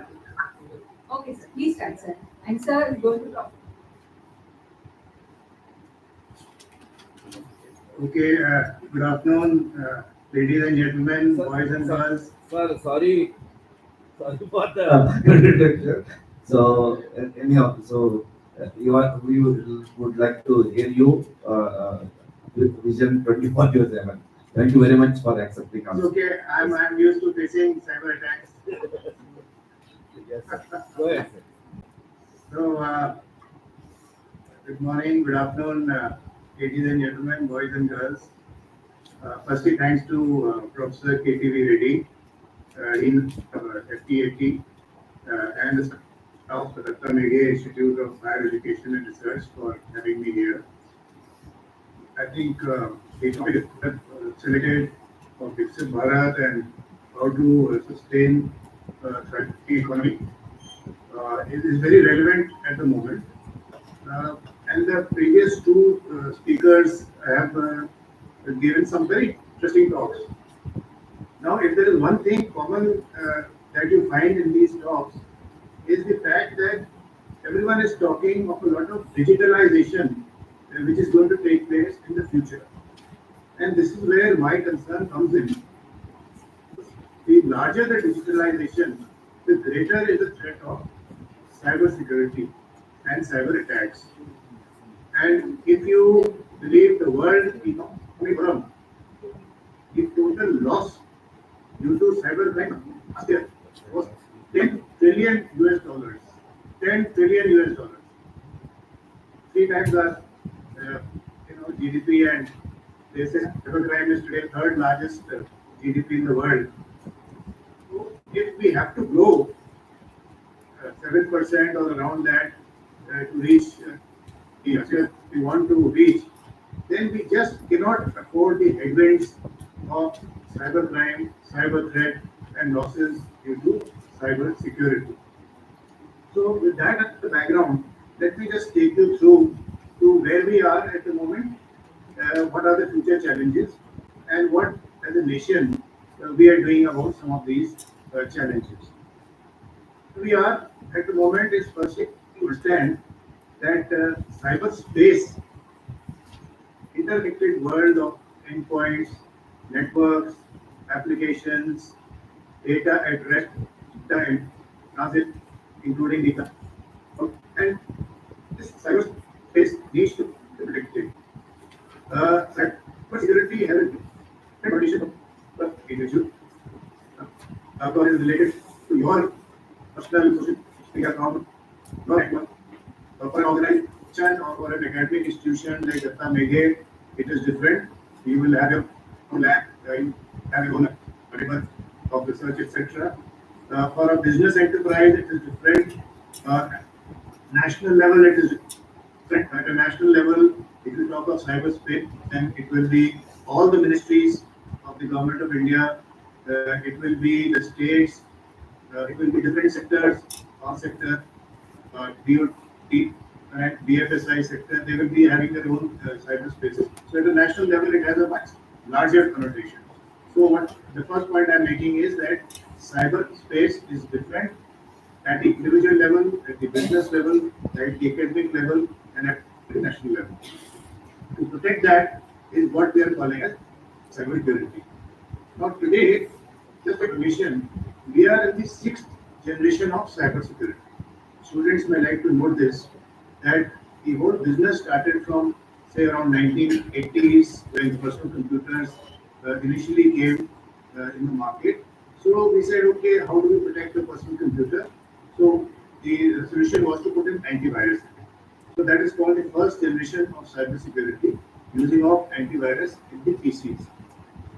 1990s, all the PCs started getting connected to the LANs and to the WANs at the low level. So we from the endpoint to the PC to the networks. So to protect the networks, we started installing firewalls. So the second generation of cybersecurity included the networks and the protection of networks by using firewalls. The 2000s onwards, the application started. So the focus now shifted how to keep the application safe. So the vulnerabilities of applications became important, and these came out with the concept of a IPS or an intrusion prevention system. That was the third generation of cyber attacks, cyber security. Fourth generation, which is starting from 2010 onwards, we suddenly found that there was a concept of zero day attacks. At least exploit the which have not come out in the open world. And to cater for that, there was a concept of using behavior analytics. So that sort of solutions came out to protect the fourth generation of cyber attacks. The generation of cyber attacks started around 2020. It's exploited the connected world. So the mobile, internet, now, in fact, an attack started to start from a mobile, an app in the mobile, and then travel to the cloud. At the end of it, it may encrypt the data center. So these were called multi-vector attacks. And to play that, we have to know the listed results. That means the concept of particularly knowledge of the social center, process, and organization and response. So these were the fifth generation of cyber security, and now we are the sixth generation and starting from 2024, 25 onwards, where, as the previous speakers have been saying, the use of AI has now started in the cyber attacks. So we are seeing cyber attacks taking place. A malware company, he is seeing what is the defense system you have used in your work, and then he's changing his character to bypass that defense system. So that is the use of artificial intelligence in cyber attacks. And to prevent that, we are doing this types of encryption and various other new areas of how to prevent obfuscation and multi-vector attacks. Now, in the sixth generation, which we are presently using, not only AI, we are finding cyber attack in place against drones, against the media system, against space-based assets, against smart city, and all that. Like there's generally mentioned, we are finding that as a matter, but they read a case of some keyword created some problem in metaverse, and then we are also finding the use of quantum computing, which is breaking the traditional encryption that we have been using. So this is the sixth generation of cyber attacks that we are facing today. How we can. So first, let me share with you what is happening at a national level. At a national level, we have the first part is the education awareness. This is a very important one. When attacks, we must be aware as to how cyber attacks take place, what are the privacy settings we have to do with social media, etc. So we have a program called the IESA, the Information Security Education and Awareness Program. It is an 800 crore project with London Navy being implemented by CDAC for education and awareness, and they reach out in different forms of media, including the print media, vernacular media, and try and educate and make people aware. So the three hard truths of cyberspace are that one, as long as we depend on software, vulnerability will continue to exist. And you heard from both the previous speakers, Dr. Rao also, Jan Chandele also, speaking of the large national public infrastructure that is being created, digital public infrastructure. So the stress is on software. And wherever there is software, there will be vulnerability. And the moment there are vulnerabilities, the attacks will take place, and the attribution of these attacks, that means from where they have come, will be as difficult as what it is today.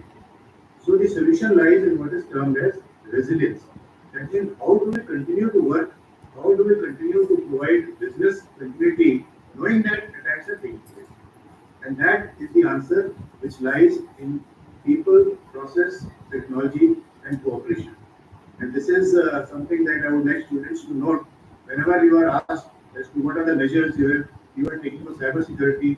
Please remember one is an abbreviation for PowerPoint, PPT, and you add the C to it for the cooperation. People aspect means what I mentioned, education and awareness. You have to put them through exercises, you have to skill them. The process part involves conduct of cyber audits. It involves having a standard operating procedure. It involves a cyber crisis management plan. It involves carrying out vulnerability assessment, penetration testing, and always being on the alert. That is the process part. And thirdly, we come to the technology. Technology involves using what is today called as a zero trust architecture. That means you trust no one and verify everything. And this is very important for the students because in the internet, and in the interconnected world that we are talking of in cyberspace, you do not know who's on the other side. So verify everything, trust no one, and use technology like endpoint detection and response. Use what I mentioned earlier: security operations center, behavior analytics, orchestration and response, and the incident and event management. So these are some of the technology aspects. And the last is cooperation. What do I mean by cooperation? It means that the threat intelligence required, and there are 4 lakh malwares, new malwares being created every month. How do we come to know that this new malware is there? How do we feed it into our firewall and protection system? Is through the threat intelligence. So, for example, our national CERT team has a very good network for collecting threat intelligence and distributing it to about 700 CISOs. It's called the CISO network, and they distribute it in a format which is called the sticks taxi format, where directly it is ingested into your security system. So cooperation takes place at the national level, it takes place at the international level. We are a member of the Counter Ransomware Initiative. At the national level, Interpol is helping us. So we are getting threat intelligence from all over the world, including the major players like Checkpoint, Palo Alto Networks, Kaspersky, etc. So people, process, technology, and cooperation. I would like all students to note that this is the way forward for ensuring resilience. Now, another aspect that has started recently, which is worrying, is the aspect of crime as a service.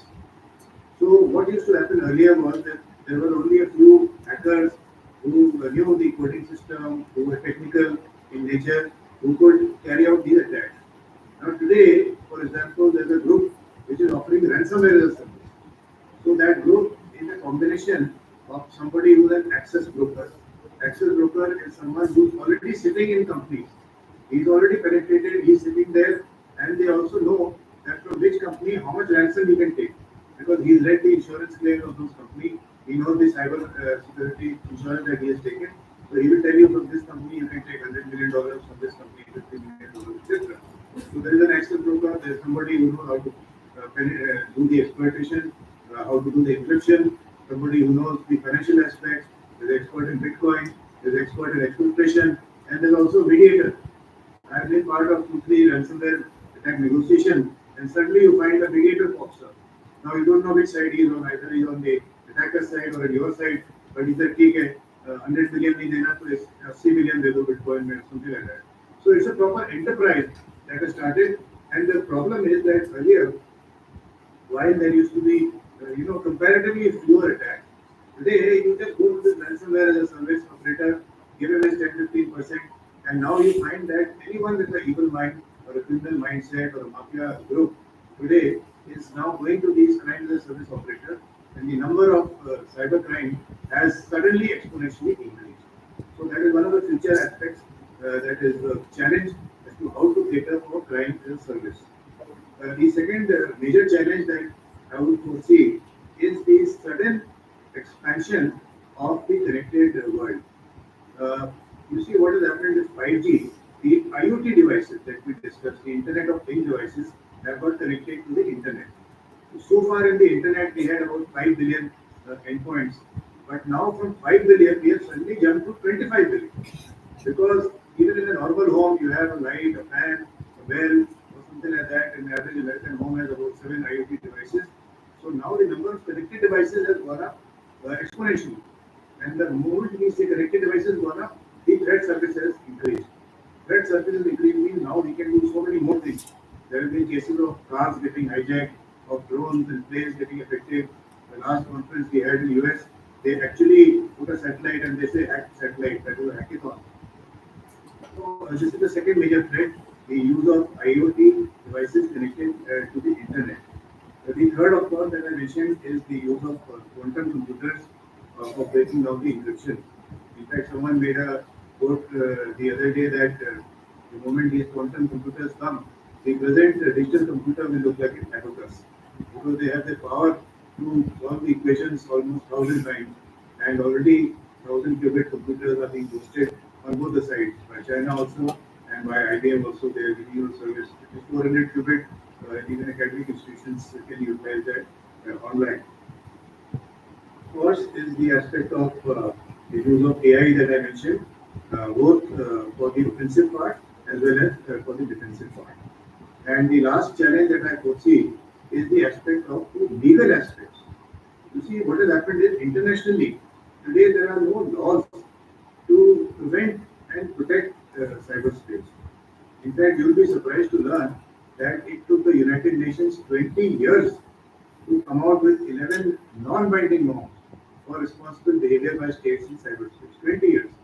There was a UN group of government experts which started in 2002, and then just 2 years back they have finalized those norms. So there is a mutual legal assistance treaty which takes a very long time. Letter rogatory takes a very long time. So the criminals are taking advantage of all of these things that I mentioned.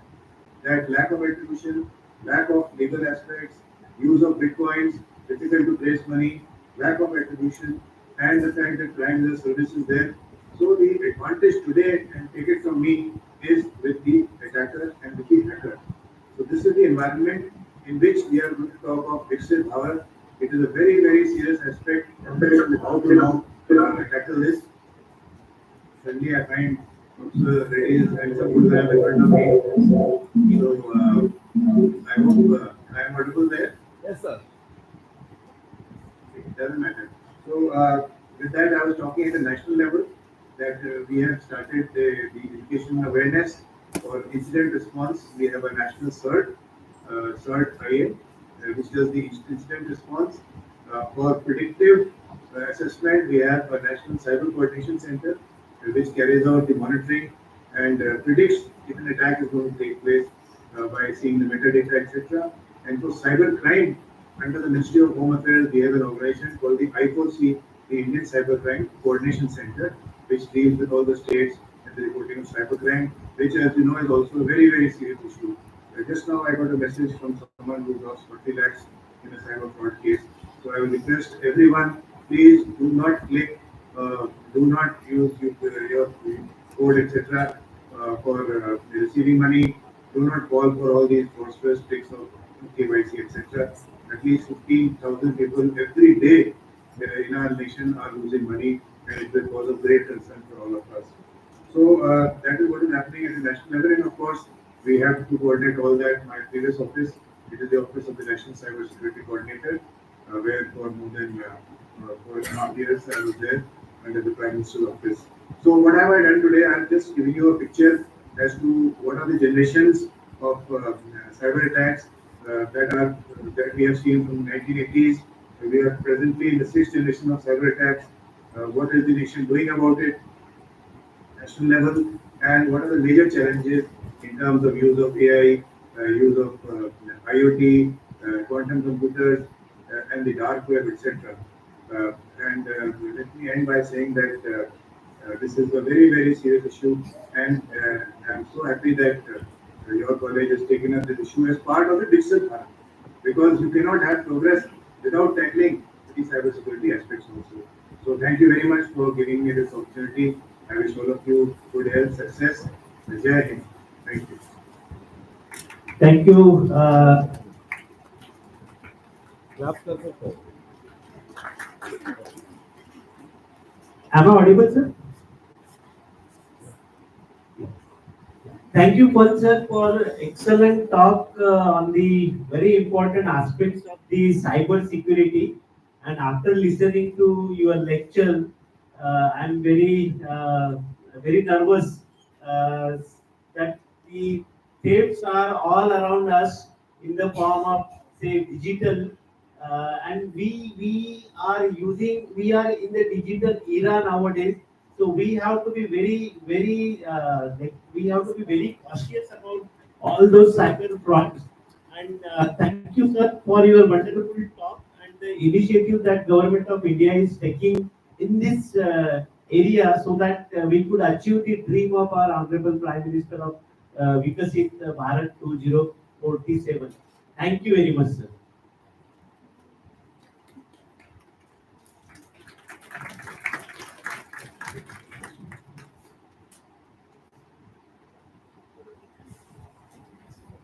I take this opportunity to introduce to all of you the next speaker for the day.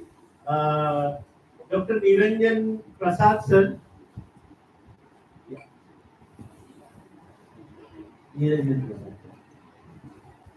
Yeah. Dr. Niranjan Prasad sir is the scientist at DRDO. His work as a senior defense scientist in the Ministry of Defense and holding the position of senior scientist G, which is equivalent to the Joint Secretary rank in the Government of India. Dr. Prasad worked in DLRL Hyderabad. More than 3.5 decades he is working there. He did his BE from BIT Sindri, Ranchi University. He did his ME and PhD from Usmania University, Hyderabad. Uh, he has been instrumental in the design development of broadband antennas for ground command and control of surface to air missile, that is Akash. He was responsible for the design and development of radar jamming subsystem and system under the Integrated Electronic Welfare System program of the Indian Navy, Indian Air Force, and Indian Army under various defense projects and programs. He worked as a deputy project director, radar segment and project national open air range.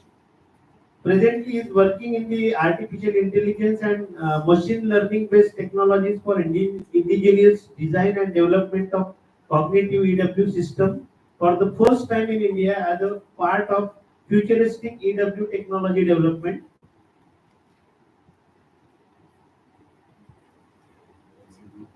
There are many things to tell about sir, but I will just brief that he published more than 30 papers, uh, guided more than 100 BE MTech students for their project. Five PhDs are registered under him, and one PhD is already awarded.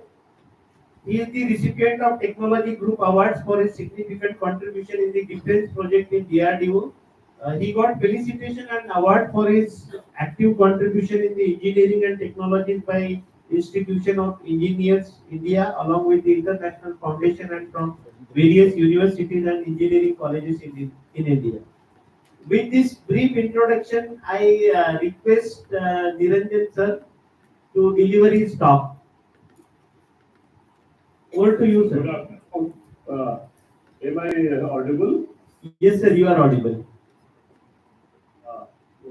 So can we start with presentation, PowerPoint presentation? Can somebody help me? Yes, sir.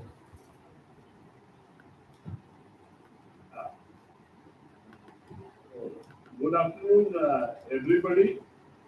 It was Dr. KTB Reddy, Dean of this prestigious institution, Mega Group of this institution, who has given the task in a short time to make a presentation for the based on workshop on Viksit Bharat uh, and the vision uh, for defense of the future and the trends going on. Next slide, please.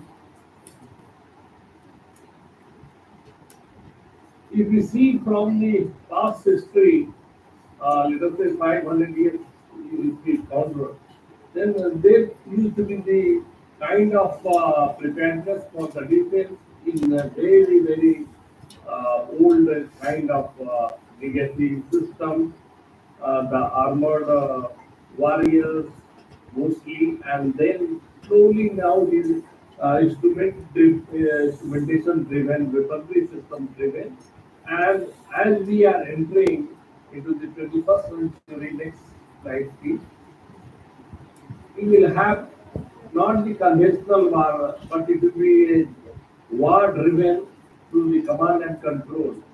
Next slide please.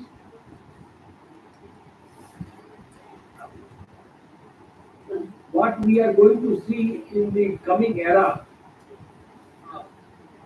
in this 21st century, uh, the consequences are so many because of digitalization of the various platforms, military platforms connected with various civilian and then military operations.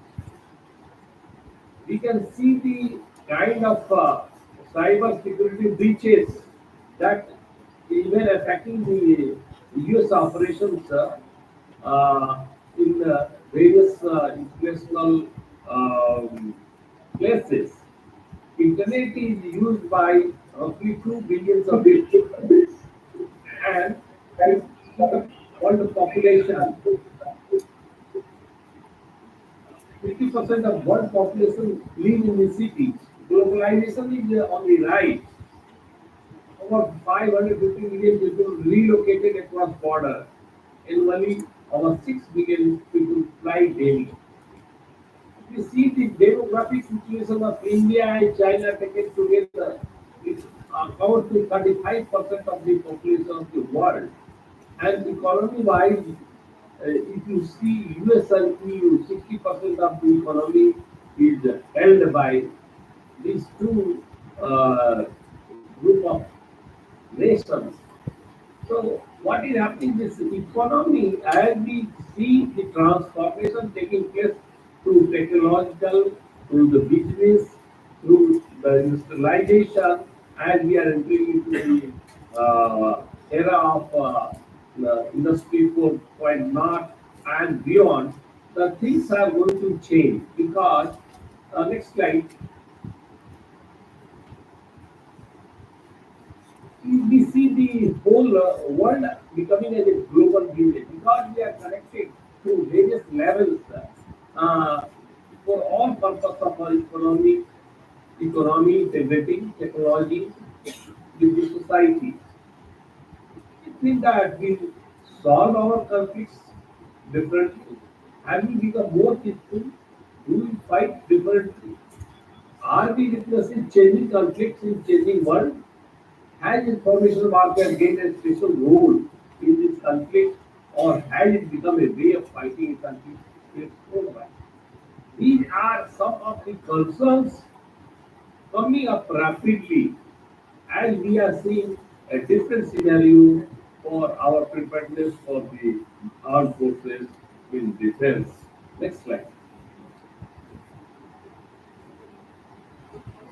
Defense technologies today not only the uses of the weapon soldiers, the firearms, the weapon systems, but it also is encompassing through the enemy detection systems, with whether it is in the RF band, whether it is in the electro-optical band, or visual band, or beyond visual ranges through various mechanisms like radars, integrated communication system, space-based communication system, military positioning navigation aids. Next slide, please.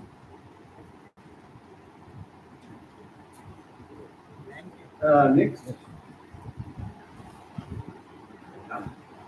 Now, another dimensions of the legacy warfare is information warfare or operations warfare.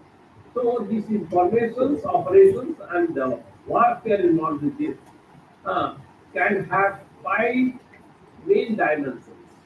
The core capability of electronic warfare, what we have now, computer network operations, what we have, psychological operations, military deception, and operational security. These are the five arms of information warfare. In order to have superiority in the battlefield, we need to protect and keep updated with the technological superiority so as to influence, disrupt, corrupt, or usurp adversaries' human and automated decision making while protecting our own efforts. Right? Yeah. Evolution of information society seems to be transforming war into communication campaign of violently and destructive messages. Information society, that is the growing access to technology that could be used for destructive purpose, as well as growing vulnerability of society enables a smaller group to who challenges the state.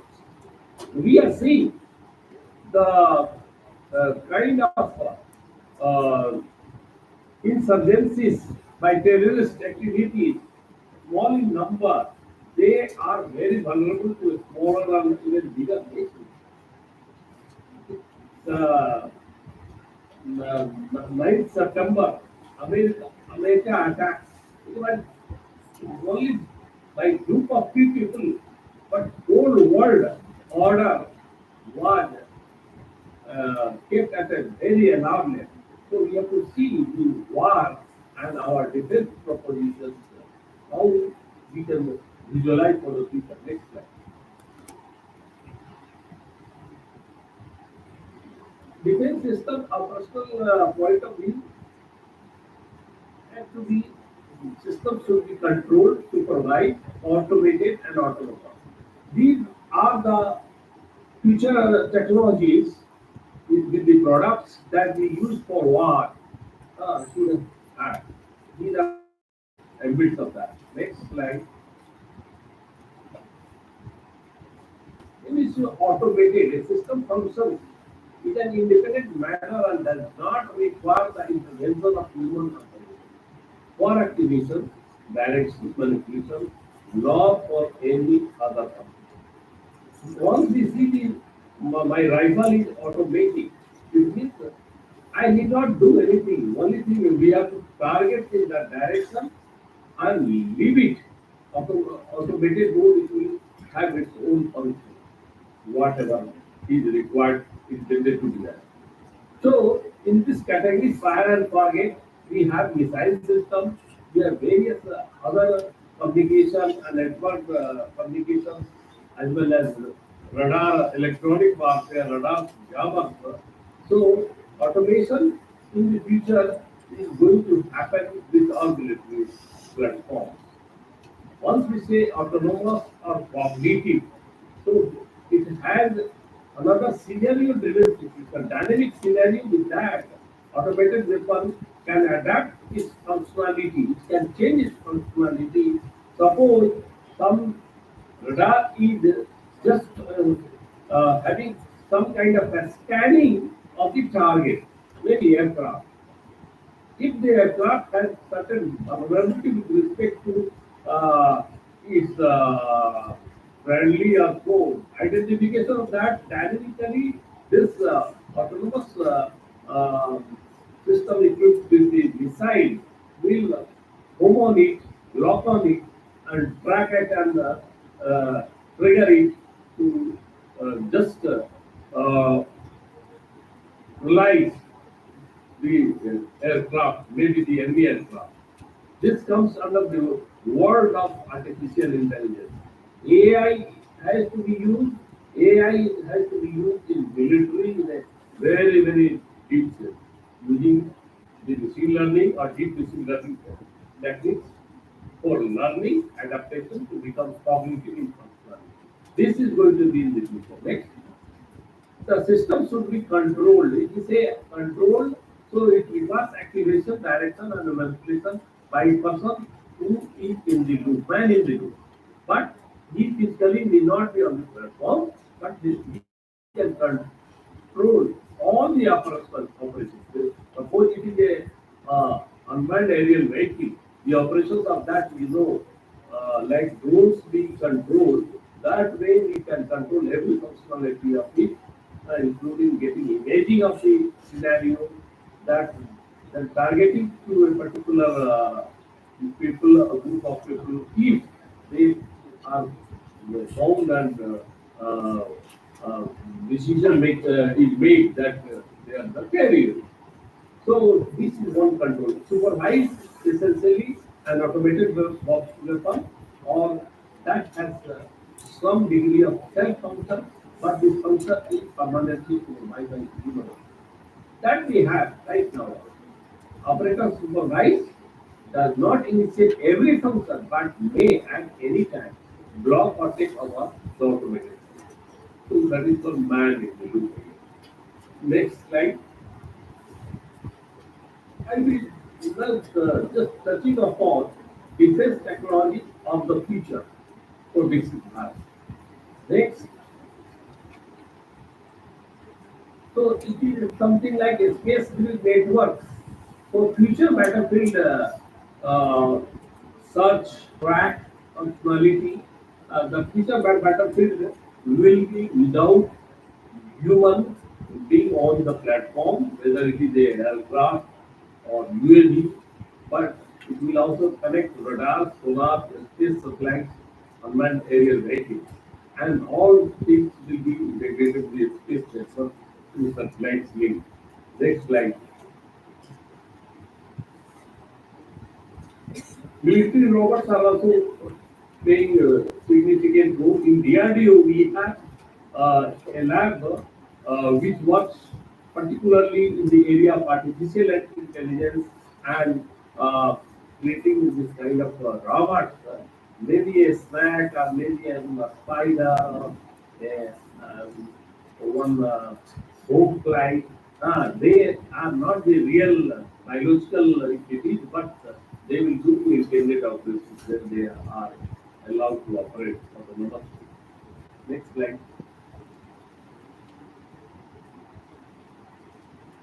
Future defense projects will have like God rods, metal storms, powerful electromagnetic guns, high power chemical laser, gravitation torpedoes. So these are some of the examples that no need that we only launch missiles or fire weapon system or firing system having explosives and all.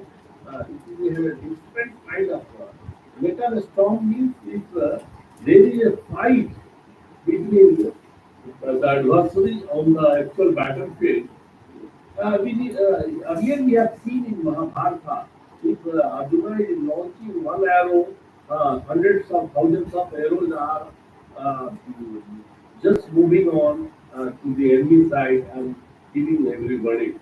So metal storm can be that kind of things when metallic objects will be in numerous numbers, and it will want to be launched, it will go and attack to all those soldiers who are other side of the border, trying to inflict into the national boundary of interest.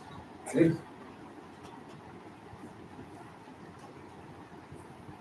see the innovation in military technology in active protective system. So you can see why present kind of battle tanks have having done in the front side. So, later on, we will have uh, uh, like you can see in this picture, small blue color devices on both sides of the tank. They can automatically aim incoming missiles or rocket and shoot them down with a short gun like blast. Now the tank can be upgraded to protect themselves against RPGs and missiles. So this is one kind of the Rafael company has just listed that we will have add on to that all AI integrated system. Next, similarly, it is a kind of rail gun where we see that the future of these guns much lighter than the current guns what we will have in future and capable of shooting a bullet of targets many kilometers away with a guaranteed kill. Bullets fly so fast and the fire you see in the picture is not the gas from the normal bullet, but it is ignited air around it. So air itself becomes hot. These are the real. So that has been first used in the World War II, but now with the use of present electrically powered by motors, scientists can calculate the typical rail gun, which needs power equivalent to the electricity supply of half of the city. So electric motors that are small, compact, but powerful enough for the gun to be portable are currently under development. Like again this has come next.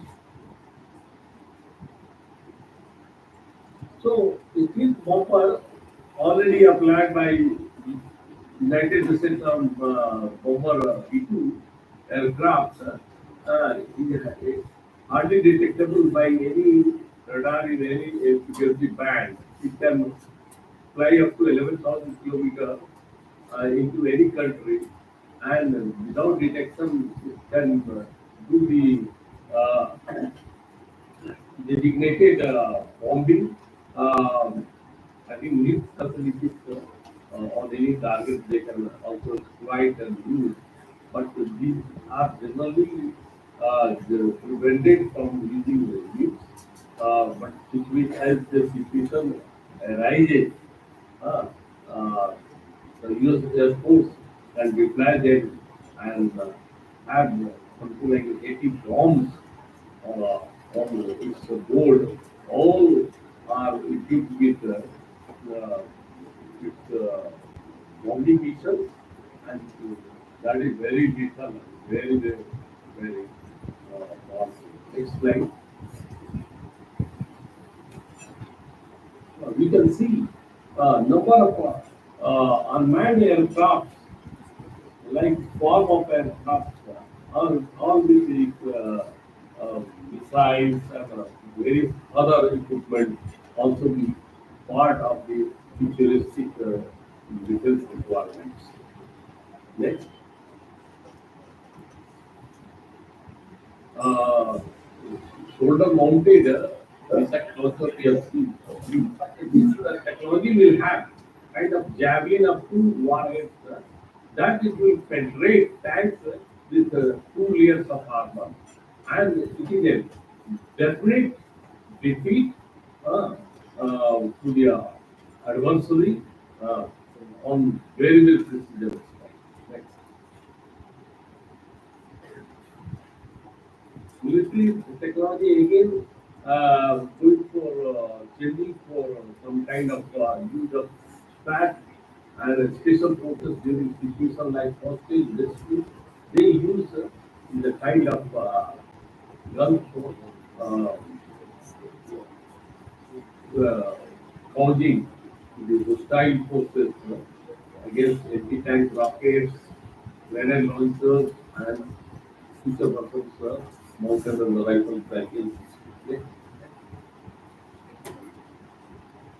is one kind of anti-nine rapper attack drone. If it has been proven in the Afghanistan war, then it can cause very effective damage to the adversary with precision strike. This is made by the General Atomics. Yes. Next. The thing is for the ship destroyer on the ship. Uh, Currently, this use maybe are expecting this, right?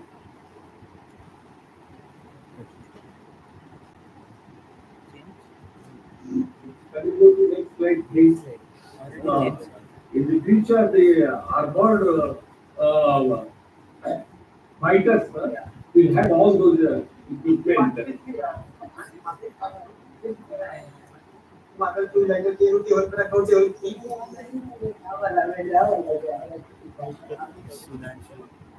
Slide.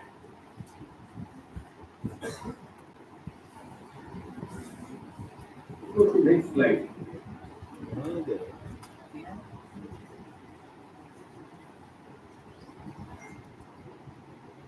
So what is the vacancy is going to be there in the futuristic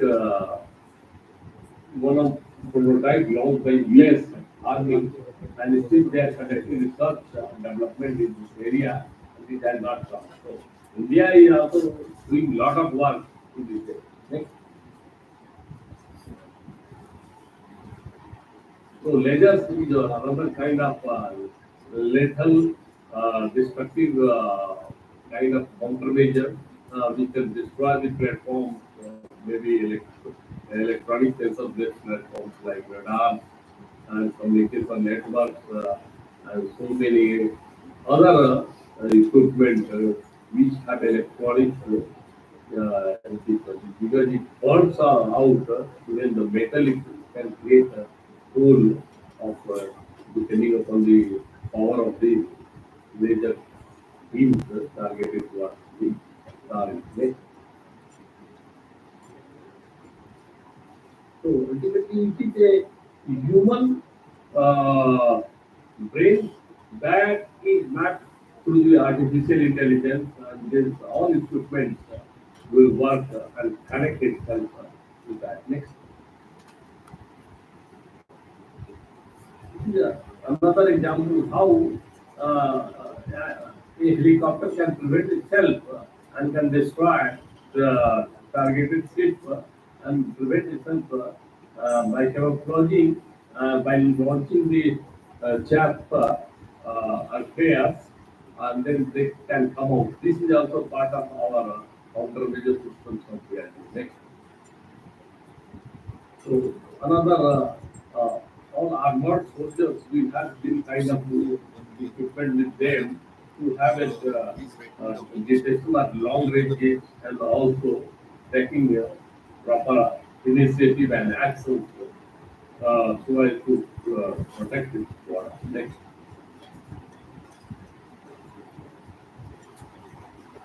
Future military intelligence products in the year 2035 and beyond, we are finding that intelligence now is based on fully new funding of primarily readily available open source information.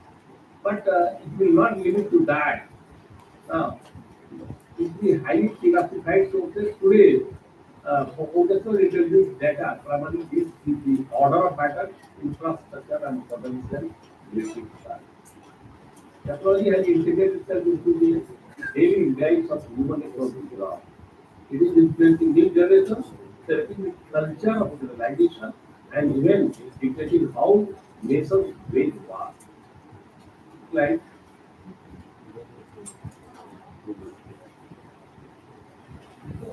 just I'm showing how predictions by some people that each industrial control system is connected with the command infrastructure and manufacturing process of the plant, traffic systems, electrical grids, all those things taken together through Internet of Things. If uh, there is a vulnerability that has got enormous risk to national security, on cyber security, the cyber attacks has been shown that if we penetrate the network, which is also connected with the civilian and military network, military network generally we keep aside should not mix with the civilian network of in the IoT infrastructure. But if it happens to get connected, the entire this attack will significantly increase when these connected devices are combined with older industrial systems that themselves have terrible efficiency. So next slide. See how we predict for the future beyond 25. We are now at the middle of the 2024.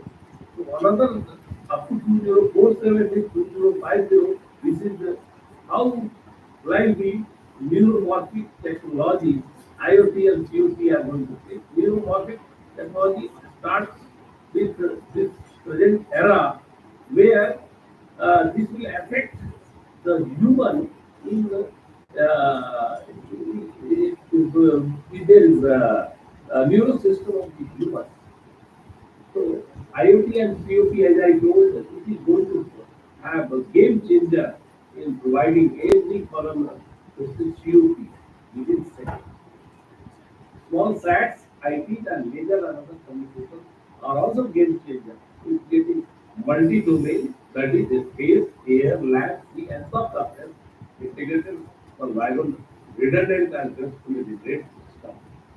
These are some of the technology related to the future point of view in the defense preparedness. Slide. Next slide.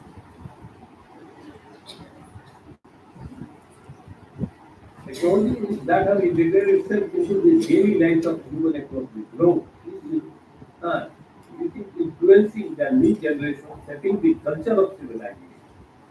The US must prepare for tomorrow's battlefields by advancing doctrine and the study of math, physics, science, and artificial intelligence. Why they are trying to take math, physics, science? Because now the electronic sensors are vulnerable to get jammed. As earlier the speakers have talked about quantum computing. So quantum computing based navigational system are the let us forget GPS. GPS is prone to be jammed, and all platforms connected with GPS for positioning and navigation is going not going to play any future role. So they will be redundant. Next slide. So national hostility military modernization program. What is prediction made in 2018? China will continue to pursue a military modernization program that fixes Indo-Pacific regional uh, hegemony in the near term and displacement of the United States to achieve global preeminence in the future. This is going to happen in the Indo-Pacific area of country. Russia emerging technology uses of discrete and subvert democratic processes in Georgia, Crimea, and Eastern Ukraine. All are happening. These were predicted in 2018. It is happening now in Ukraine. North Korea and Iran complete nuclear arsenal as well as terrorist network, acquiring technology and weapons to disrupt global order. These are putting all change of the global order because of the technological warfare race by multiple nations and terrorist transactions that push the world into the future era of a state equality. If India is also not preparing itself under the plan for 2047, what Prime Minister in the December 2023 had called for Viksit Bharat 2047. We have to have very uh, tentative, not tentative, fixed plans to have the kind of equality with the world, the way the AI dependent science-based military warfare and technologies are coming up. This era will present commander scenario too fast for human. There won't be any time left for the human being to take decisions because AI based military weapon system which rely on instant decisions and quantum information science will redefine traditional command and control, military communication, intelligence gathering, and responsibility. This coming era will introduce technology currently different to many but will reshape the future operational environment of humanity. Next. Sir, another 2 minutes you can wind up. So what we see, the way we are seeing that there is a considerable solid work going on in the area of defense as well. We are third largest military spender in the world. Now we are also started exporting the defense equipment. So we have complete made in India and export from India plan and indigenization of the defense production to Make in India program is on the way. Hopefully in future we are going to modernize it, make it more quality and robust equipment coming at the international market level of in the defense area, and we can acquire technology and pursue to continue to do research on that is going to be imminent requirement of DRDO, the private and public sector agencies, and all supporting of us. Like we said, in coming era, there is one country in Asia, it is India. If one former CEO of Cisco, I told me, I had to bet on two countries, I would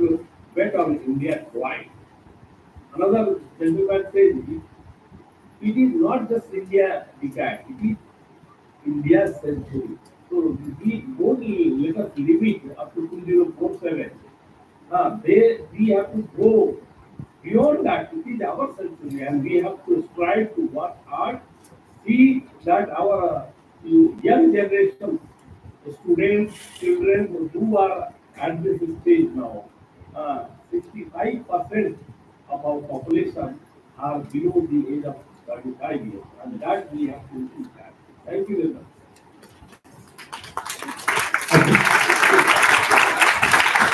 Am I audible, Niranjan ji?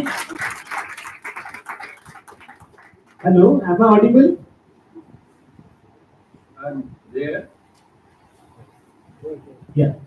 Thank you very much, Niranjan sir, for your lucid presentation on the topic, the defense technologies of the future. It was excellent talk, which you have covered the various aspects that you have covered, especially the robot soldier, railgun, B2B split bomber, corner sheet, then rear alternate drones with destroyer, powered armor, armored robotic vehicle, and lasers.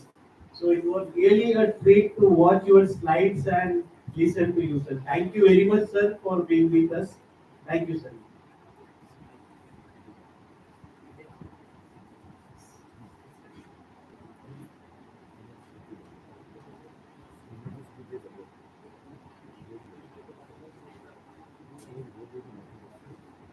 Hello. I take this opportunity to welcome the next speaker of the day, Srimati Smriti Dagar, President IET. Madam has completed her MS in Computer Science from Rutgers University, USA, and BE Honors in Electronics Engineering from BITS Pilani. She is teaching MIS in various Gujarat university colleges in MBA and MCA program. She has 35 years of experience in academic and industry in India, Liberia, West Africa, and USA. She has been an entrepreneur and awarded the Best Entrepreneur Award from Gujarat Chamber of Commerce and Industry and GIDC. She has received various other awards also. She has been invited to deliver keynote addresses in ISRO, Ahmedabad, and various management associations. She has conducted PG program of All India Management Association. She had set up first microwave laboratory in ND College of Engineering, Ahmedabad. She has been fellow of IET since 1986 and the council member for 3 terms. She was zonal coordinator and was instrumental in procuring premises for 5 centers. She established 3 sub-centers. She has been chairperson of various committee of I3 and presently chairperson of Industrial Coordination and Consultancy Committee and Women for Empowerment in Engineering and Committee. With this brief introduction, I request Smriti ma'am to deliver her talk. Over to you, ma'am.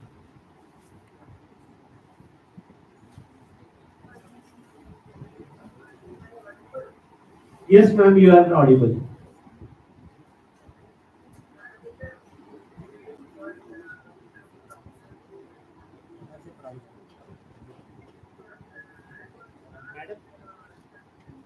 Hello. Hello.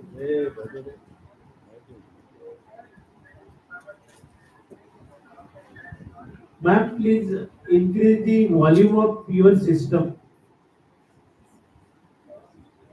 Increase the volume of your system. We are able to hear you, but your voice is very coming with very low pitch.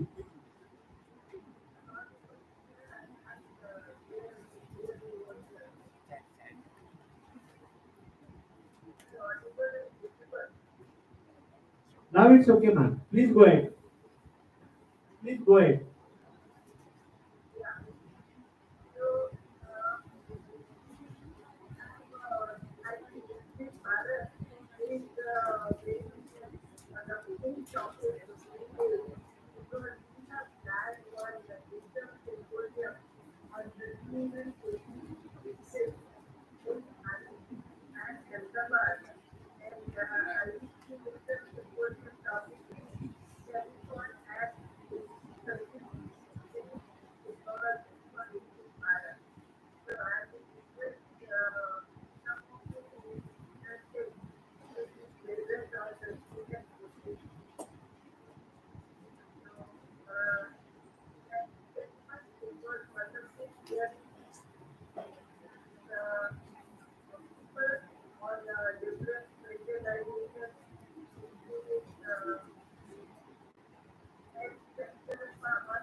mindset that females are not welcome. And I am one of them.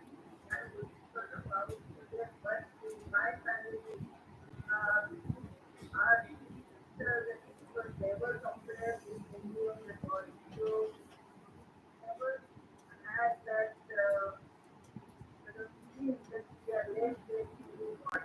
So this is something everybody is worth.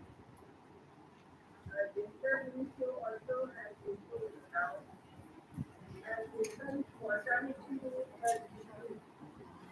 So this sort of gender benefits have given them Oi, they are more young people, and I think lot someone of you go, no? young people now available in 47. I did not visit it that time, but I'm sure my grandchildren will benefit from Viksit Bharat in 47. 100 years of our education. Our the population has been a concern. Rise in population has been a concern. But now sort of it is stabilized and become basic to order of Indian population. That's a good sign, and I think that will continue up to so that's Hey, let them number come. one. वो लोग खाने के बाद में जाओ।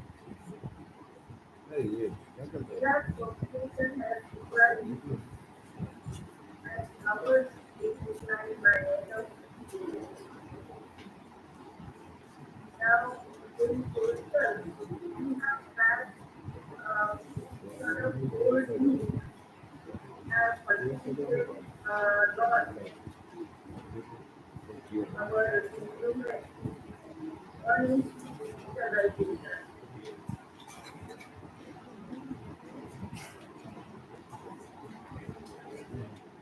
And one is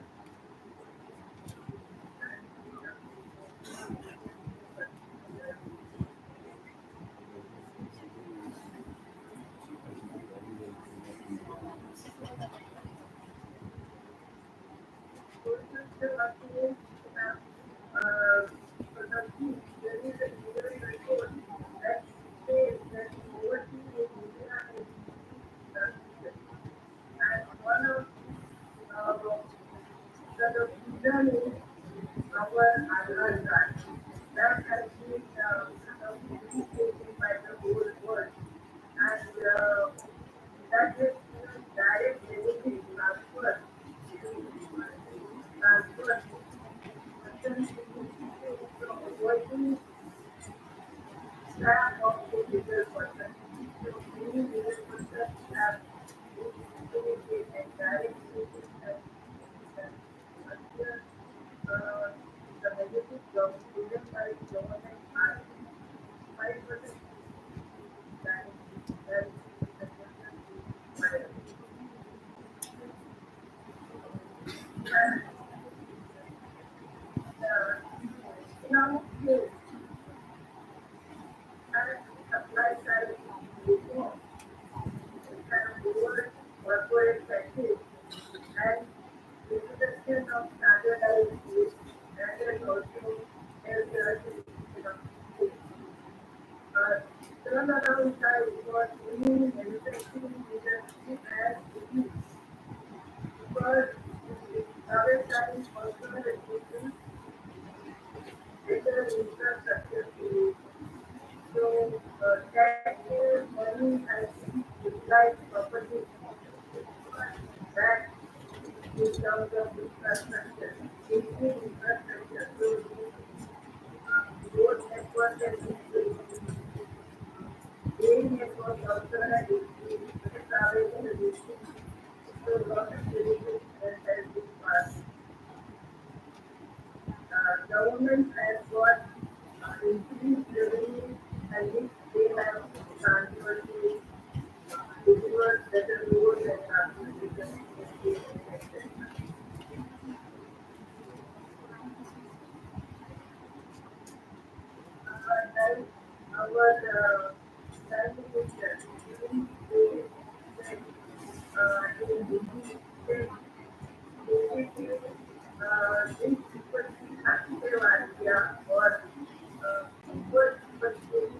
back.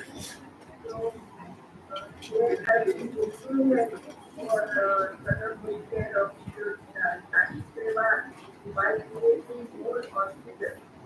So have to sort of there, but it is much less compared to our population. Then come and then Percentage of death has been much less. And for the poor people who were in our money. So now instead of giving money, because there has been doctors gave money has been transferred. So there is sort of direct money transfer and help poor people to have food on their table.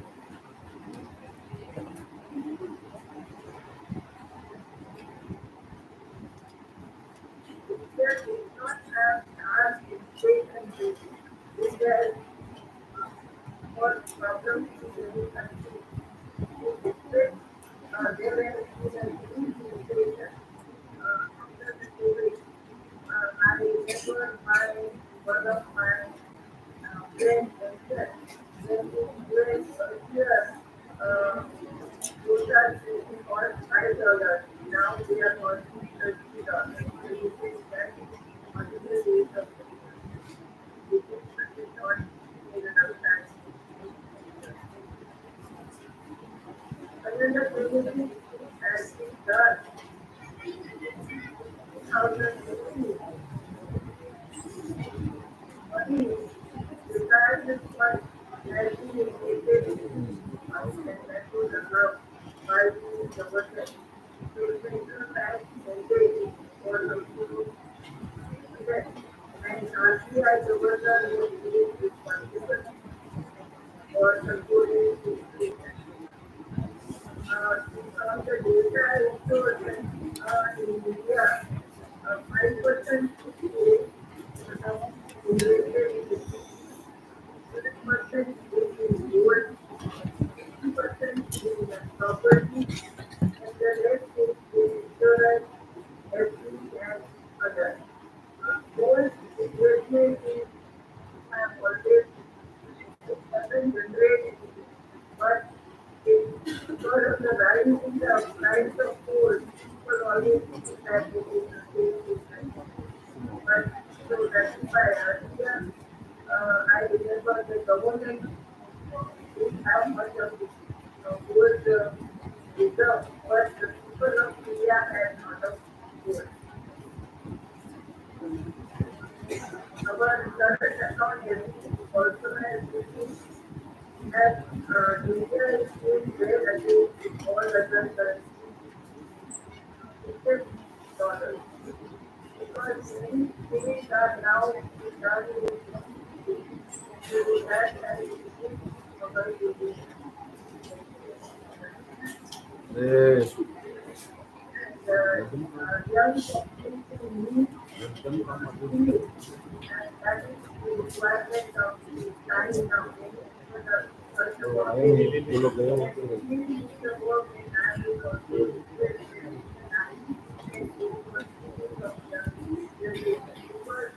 Because whatever they thought must be what it is, and becoming younger. The younger generation has much more to catch up. So they need and I think that people have now asked diploma courses equal to 40-year-old, 50-year-old also, so that they can learn some different things. Uh, One more thing is like our sort of future that we want to keep getting I have and we completed my want to study keep first, it and you told me that you will come on Asian. 30th and They your need marks are their from mind 9 to 12. sort of get proud of their culture. It's And clear. that is what happened to us. We were being subjected to all the other cultures which we were told that our culture was not good. But so when they started, yeah, I think in Viksit Bharat, that is what we are doing, but like one day, again become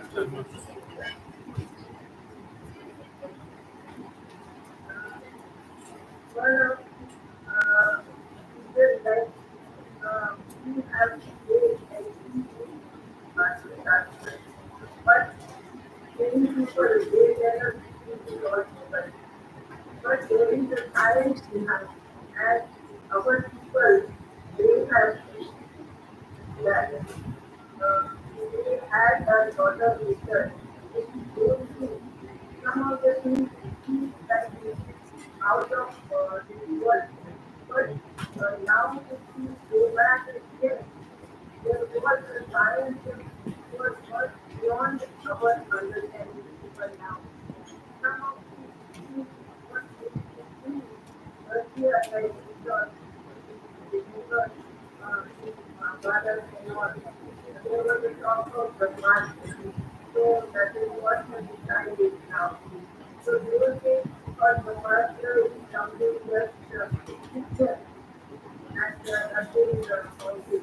But now after time, it is so we have to think how our people think about the master because there must be some thing available that uh,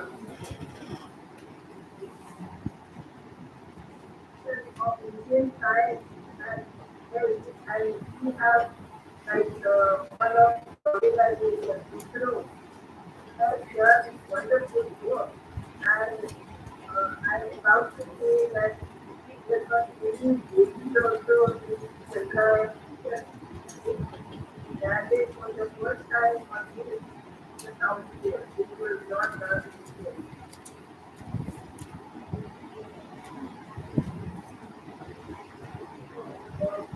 Have talked about Atmanirbhar, so self-reliant economics, and that is what we are aiming for. So, demographic debt to have less of debt in this people debt. All other countries they many other European countries just first 280%, 250%, whereas compared to that, Indian economy or Indian people have a 20%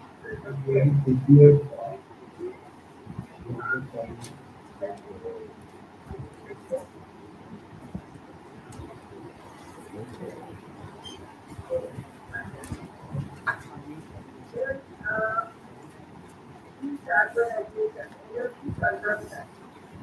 Energy consumption is compared, India consuming 9,000 watt per person.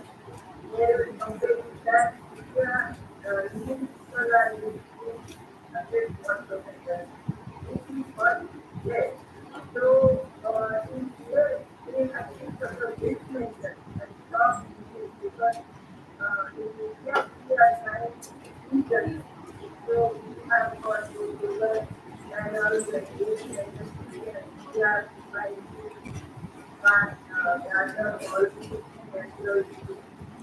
So, that is compensate a little bit what of energy what we are using, but it is not possible for leaders to use for 9,000 water.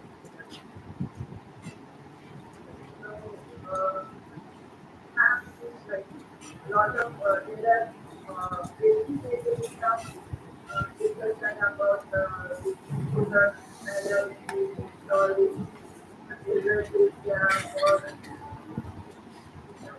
or on top of housing. So every year the government is also doing subsidies and encouraging people to start kind of activities.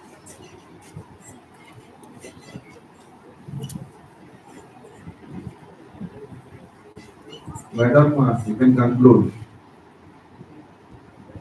You can conclude, madam.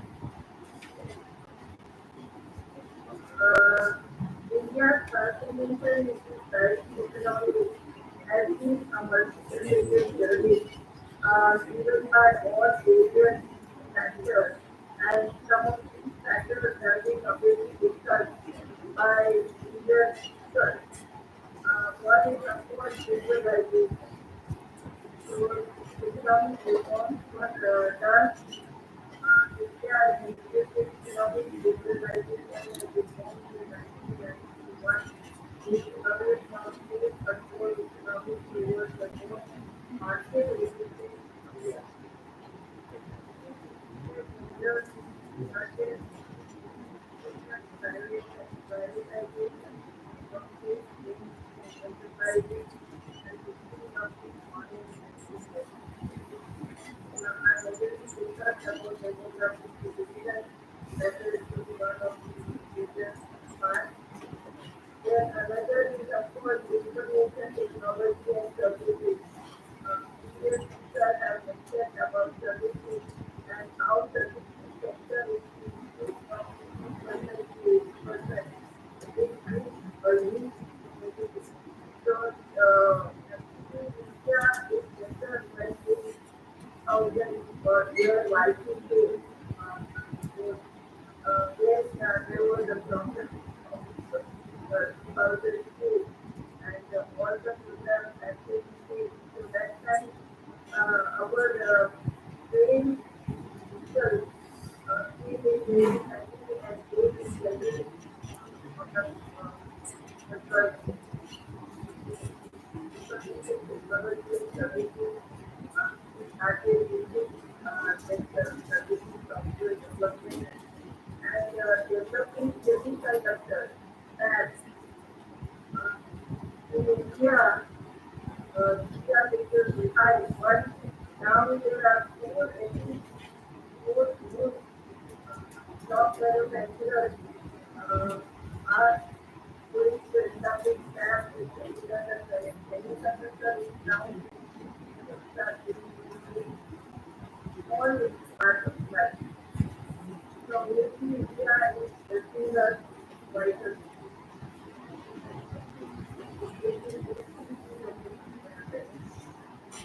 When the global education and trade, so we have learned new technologies and avail capital investment in healthcare. Financial reforms have boosted people become highly first target economic. That is what most of the people have predicted by 2047. Third largest economy. We have something more. Food development I have already mentioned. Infrastructure development. There's a lot of work done in blockchain, artificial intelligence, and public sector. It is found that the English is the most practiced language, and they are developing government is developing soil sort of new and of building system. So, that some of the points I wanted to discuss, and I thank Dr. Viksit for giving me the opportunity and all the people who heard this patiently. Thank you so much. Bye. Thank you, Smriti ma'am, for your wonderful talk on the trade integration of the world. It was a wonderful insight about the Viksit Bharat 2047. Thank you, ma'am. The next speaker is Dr. Roy Paili. Dr. Roy Paili is working as a professor of electronics and electrical engineering, also professor of Center for Nanotechnology and professor of School of Health Sciences and Technology, IIT Guwahati, Assam. Uh, His research areas are devices, MEMS, and VLCI circuit system design. It's a long profile of Professor Roy. So, considering the time constraint, I will directly go to Professor Roy. Over to you, sir.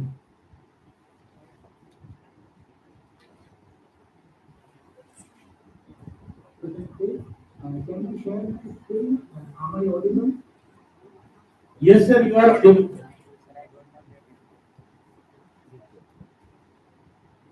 Your face is not visible completely. Half cut.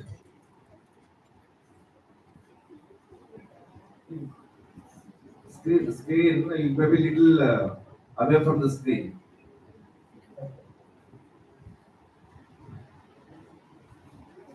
Yes. Yes, sir, your slides are visible. Make it full screen. Yeah.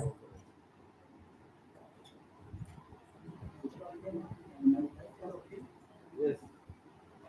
Yes, sir.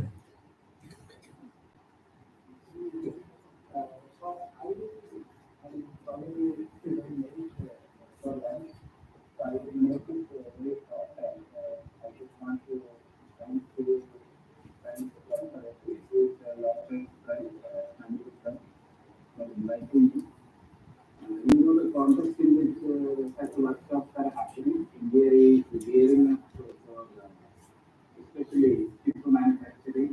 I mean, 2 weeks back, rather 10 days back.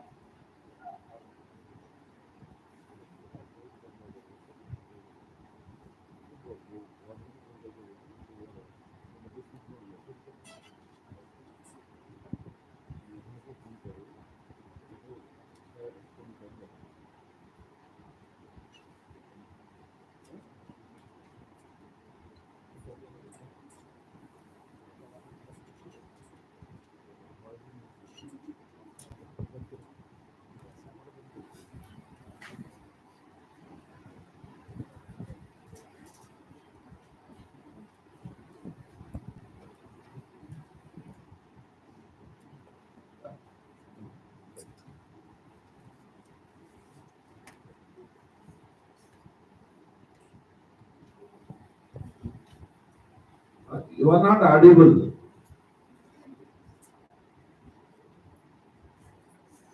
Your audio is not there.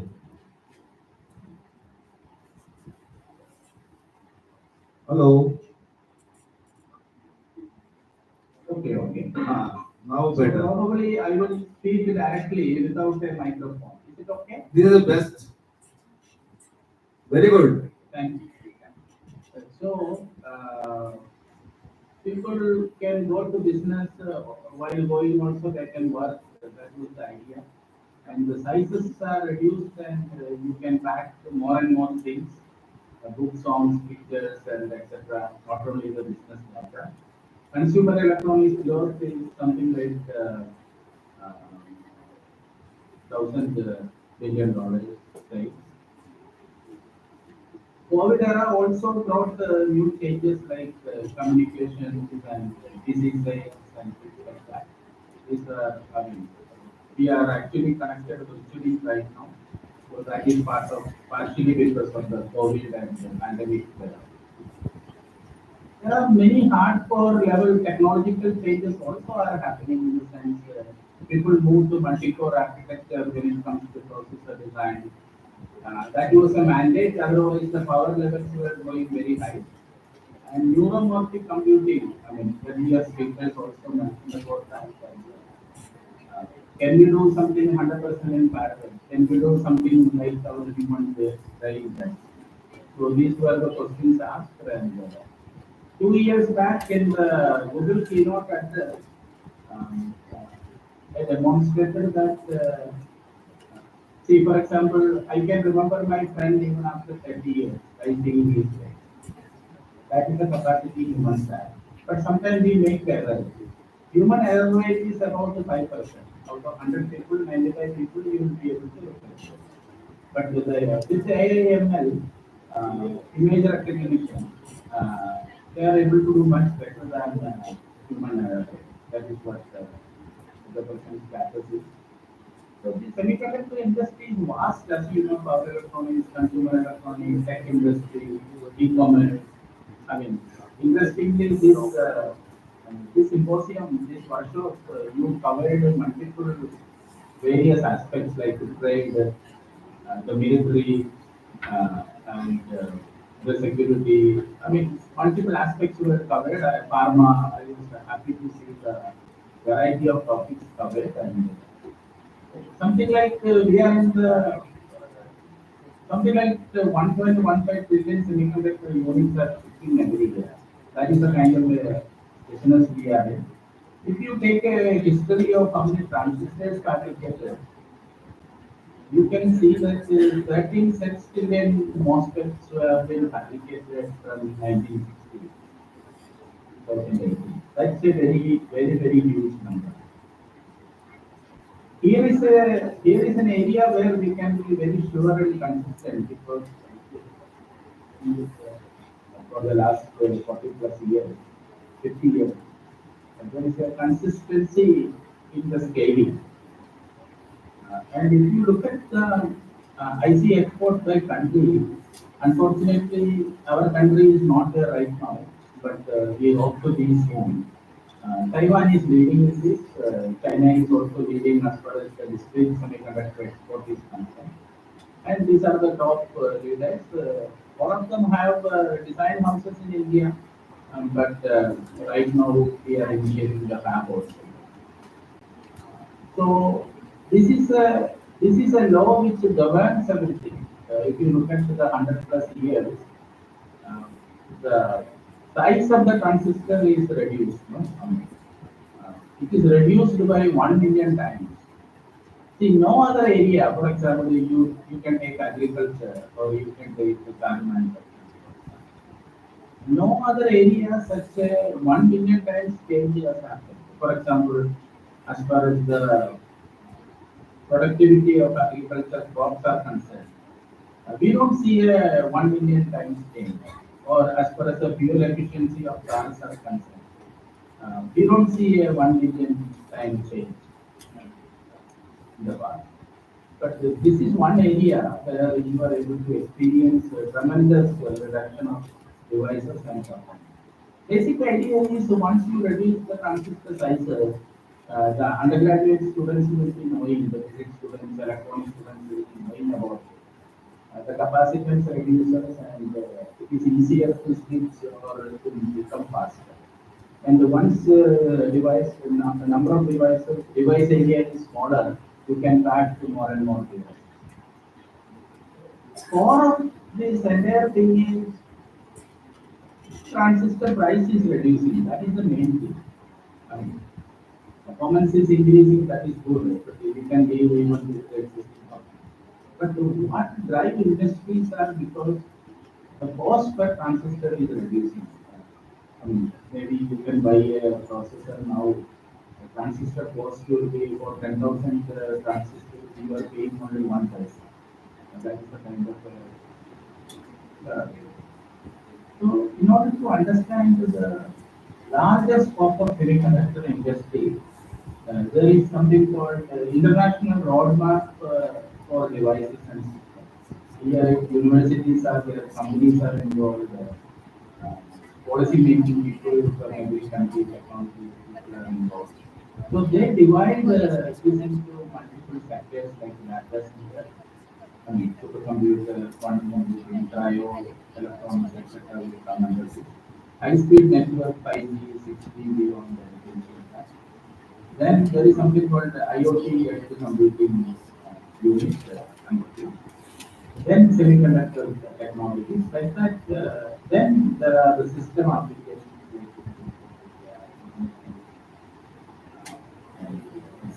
These are some of the market values. So this captures this body. Every year they publish documents. Uh, so these documents are a very handy tool. I heard that you need to make a policy document before and after. So this IRBS document would really help to make a policy document because this IRBS predicts what will happen for the another 15 years, another 20 years, what will be the direction. That is what is this IRBS. For example, this is one area whether we should go with CMOS or beyond CMOS, what are the areas one need to go, what are the novel computing paradigms we have to consider. Uh, Any questions like that are answered. For example, metric multiplication is a very important aspect that they are able to manage with the memory. And nowadays, memory is the key. Processor is very small. Memory technologies have a lot of applications. The solid state drives, the prices are also coming down. And agriculture area, there are a lot of applications. Medical devices is another area where you have a lot of applications. Energy harvesting is a very interesting area. How do you harvest energy? I mean, not only electronic students and physics students, but many other students like mechanical, engineering, computer science, even chemists. Everybody has a role now to make all these systems and devices. See, the network in automobiles itself is a very important area of study. And nowadays, around 50%, more than 50% of the functioning units in a car are electronics right now. Aircraft also same way. I mean, people are thinking about, people are already deploying wireless train network classes. It is a city like Bombay, metropolitan area can provide a lot of data. Right? And so I just want to come down to probably that's what the professor already. Just one example, and I will stop here. Um, Morris Cam. Morris Cam is like any one of us. He begins with research in the years and and PhD from Stanford. And he went back to his country, Vietnam. No, sorry, Taiwan, not Vietnam, Taiwan. And when nobody was really looking forward to chip manufacturing, at that time nobody was looking for chips. Only big companies like Intel or AT&T Labs, Bell Labs, and all were existing. At that time, he thought about this business model in the sense, in future, everybody will be requiring chips. He thought about it a long time back, and he founded TSMC. If you look at Taiwan, Taiwan 90% is in the area forest area. Only 10% of the area, which is less than their Maharashtra population, Maharashtra area. It's a small country, but they were able to come to the top of the world. If you look at the undergraduate students in Taiwan, every student has few jobs at least when they are in their career. I mean, that is the situation because of the industrial growth. So similar, but this started in a very humble beginning. Of course, his friends and family members spent a lot of money is required to start this lab. And the government policies also helped, the government also helped the government. So today it become a very, very popular and very great business model. Now all the countries in the world request TSMC, please come and help us making a fab. So I just wanted to, in conclusion, I want to encourage students saying that whatever may be your area of study, mechanical or electronics, physics, or chemistry, computer science, there are a lot of semiconductor related aspects of it. I really hope that Malaysia and kind of since we emerged from our country. I think with this, I would stop, Dr. Reddy. So nice of you and so short and sweet.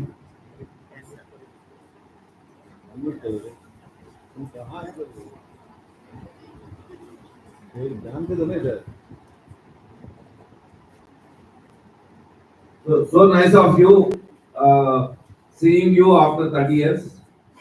So continue friendship, good. And we would like you be in our campus. Maybe we are having a couple of international conferences. I could not hear. Can you please repeat what, please? No, it's so nice of you, short and sweet, and even made it so easy for the any student or anybody to understand. and we would like you to be in our campus, where a couple of international conferences are there in the September and November, and probably you will be staying at least 2 days here, not 1 day. 1 day for conference, 1 day for the interaction with students.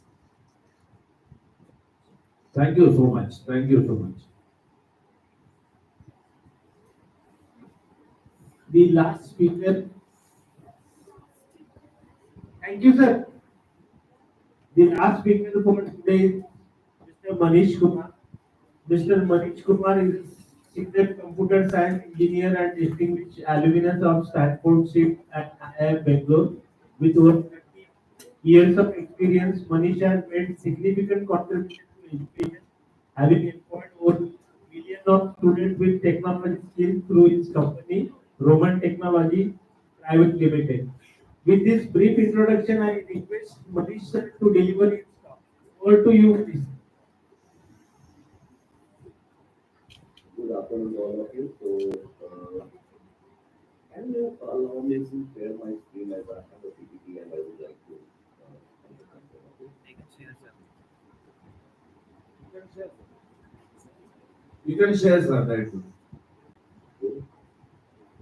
So I know that I'm coming between the lunch and evening, but firstly I am thankful to the community and the students with whom I had a discussion and the opportunity to present in front of you, and I will try to be short so that I can cover it fast. Fine. So, as we are talking about Viksit Bharat, and the way we are going, and we control maximum of the IT worldwide. So, name any of the company, name any of the technology which is being developed, and you will find the reasons over there. So, I always feel proud that being a medium like so we are bringing the things to the world. So maybe the same we have to bring it back to our country as well. What we are doing, what today we are serving for the world, but at the same time now we have to come back and we have to serve for our own country.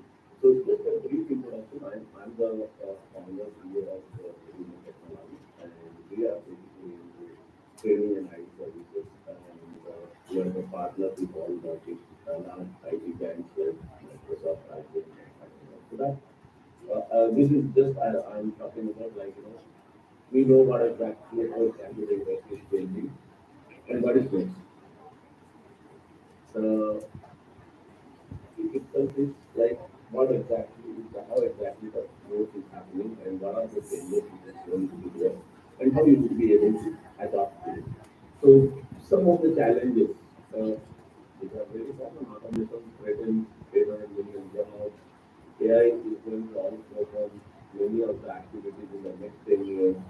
Also, this 47% of the jobs will disappear in the next 45 years. So that is very common, when I say the job will disappear, what exactly do I mean by that? What is very simple. We have not heard all this was not there in 2010, right? When we talk about the our life is very much dependent on 5G, 4G, iPhone, iPad, Kindle, Uber, AirPNG, phone pay, Swiggy, WhatsApp, and a lot of people are employed in these companies, right? So suppose if you ask if I'm talking about Viksit Bharat 2047.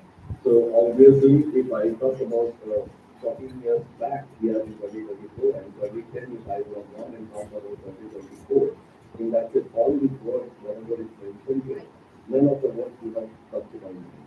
So obviously, we have to be ready for the changes, and the changes are happening so fast that if we talk and how the adaptability is happening. When it is telephone, it took 7 to 5 years for 100 million units series worldwide. At the same time, if you see the game plus Pokemon and all, in 25 days, it will move to $100 million. Sorry, 100 million users. So it's so fast. Technology is changing so fast.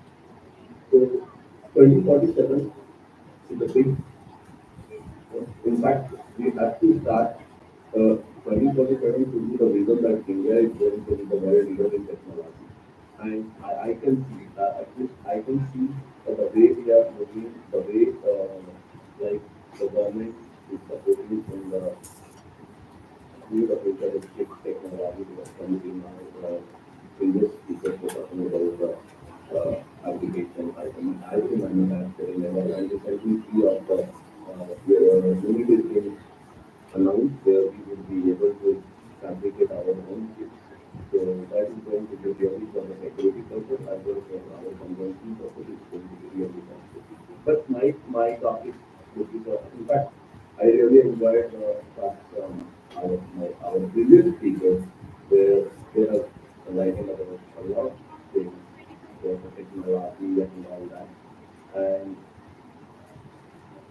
my talk, I'm going to talk about what is the how exactly this industry 4.0 is doing and what are the kind of physical systems we are going to use, the rise of AI and automation, what are the challenges and role of education and training, how exactly we need to go towards that which is for our 2020. If you see industry values and how it is happening, so when we are talking about industry 1.0, we have been talking industry 2.0, what exactly is industry 2.0? When we talk about 18th century, it was all mechanical, so we were doing all the work was done using mechanical. Then it is the industry 2.0 is nothing but your industrial revolution where we started doing the mass production and we started using the electric. So it was mechanical to electrical conversion. And then we talk about the third industrial revolution, that is the industry 3.0. And that's the time when we have talked about electronics. So I'm talking about mechanical to electrical to electronics. And what is exactly 4.1? So 2.0 is cyber physical. So how we are utilizing the physical data and the best example is your IoT and all that, like where we are having some sensors which is giving the information. We take this information and put it on the AI, and AI can take the decision that that needs to be done. So I'm not going in depth as there are right. So I will just covering on the topic. If we talk about industry 4.2, these are the building blocks where a lot of things come together, IoT, cybersecurity, additive manufacturing, augmented reality, technology, autonomous simulation system, and this one. So, I believe we are also the utility trader, and I wanted to give little talk about what exactly is smart ETL, because as we are implementing, as we are creating the IT as part of smart city, so I thought I would just share a few information. Because usually what happens is work when it comes to us, we have to keep you like it's kind of some political gimmick and all, but it's not. In reality, it is happening. And as we are working with the smart city of Srinagar and India and India, so these are the few of the the tasks what we perform. So when I'm talking about solid waste management, one simple example, what we have done in the city of Srinagar, we have put in each and every house, we have put the RFID tag, and when the vehicle comes to collect the garbage, we have done the geofencing of the vehicle. So when we enter on the app, you get a notification that the vehicle is coming to collect the garbage. So the person can come out to the garbage and then taking a waste of time. And the moment they are putting the garbage, they are also having a load sensor in the vehicle, it senses, and in the command center, in the morning, if all the houses will turn red, and as and when they are collecting the garbage, it is going to turn green. So in the command center, the person can see that how many houses the garbage is being collected and whatever is left red. They can call to that particular ward and ask why the garbage is not being taken. So adaptive traffic management system, where earlier we were working on the traffic police allowing the vehicles to move. What we are doing now, it is and next it became microcontroller based, timer based traffic management system. But today we are talking about adaptive traffic management system, where we are having a camera, cameras can see sense what exactly is the traffic, which roads there are no number of vehicles. It takes a decision using the your video analytics tool, or you can say that using the AI of video analytics, and it allows the traffic. So since we are having emergency response system where we talk about, also this is happening, I need to say. So traffic signal can see the camera, on the vehicles like ambulance or police, if it is coming, that they are having a transmitter, they are transmitting the signal, the traffic camera, traffic receiver will be knowing that there is an emergency vehicle coming, and it makes the signal, and it has a green corridor. So a lot of such things are happening, like city surveillance, where drones are deployed. You can track the each and every vehicle. So a lot of times when we go and we talk about these things, and the best example which you might have also faced in some of these smart cities, like if you are not putting the pedal, if you are not having the helmet and all, or you jump the signal, automatically you are getting a sign message on your mobile phone. So this is all the adoption of the AI and technology. And going forward, it is going to increase much and much more. And it's like, when I was talking the same thing to one of my friends in US, and this is really, it's happening in India, it's all this. And I told that it's like, the best example is UPI, that where still people are, the world is stuck in the kind of the internet-based transfer of credit card and all. Here, we call and use the tap. Just check if you have received the money. So, India is growing, and I feel that Viksit Bharat is a good concept, and we have to make it good.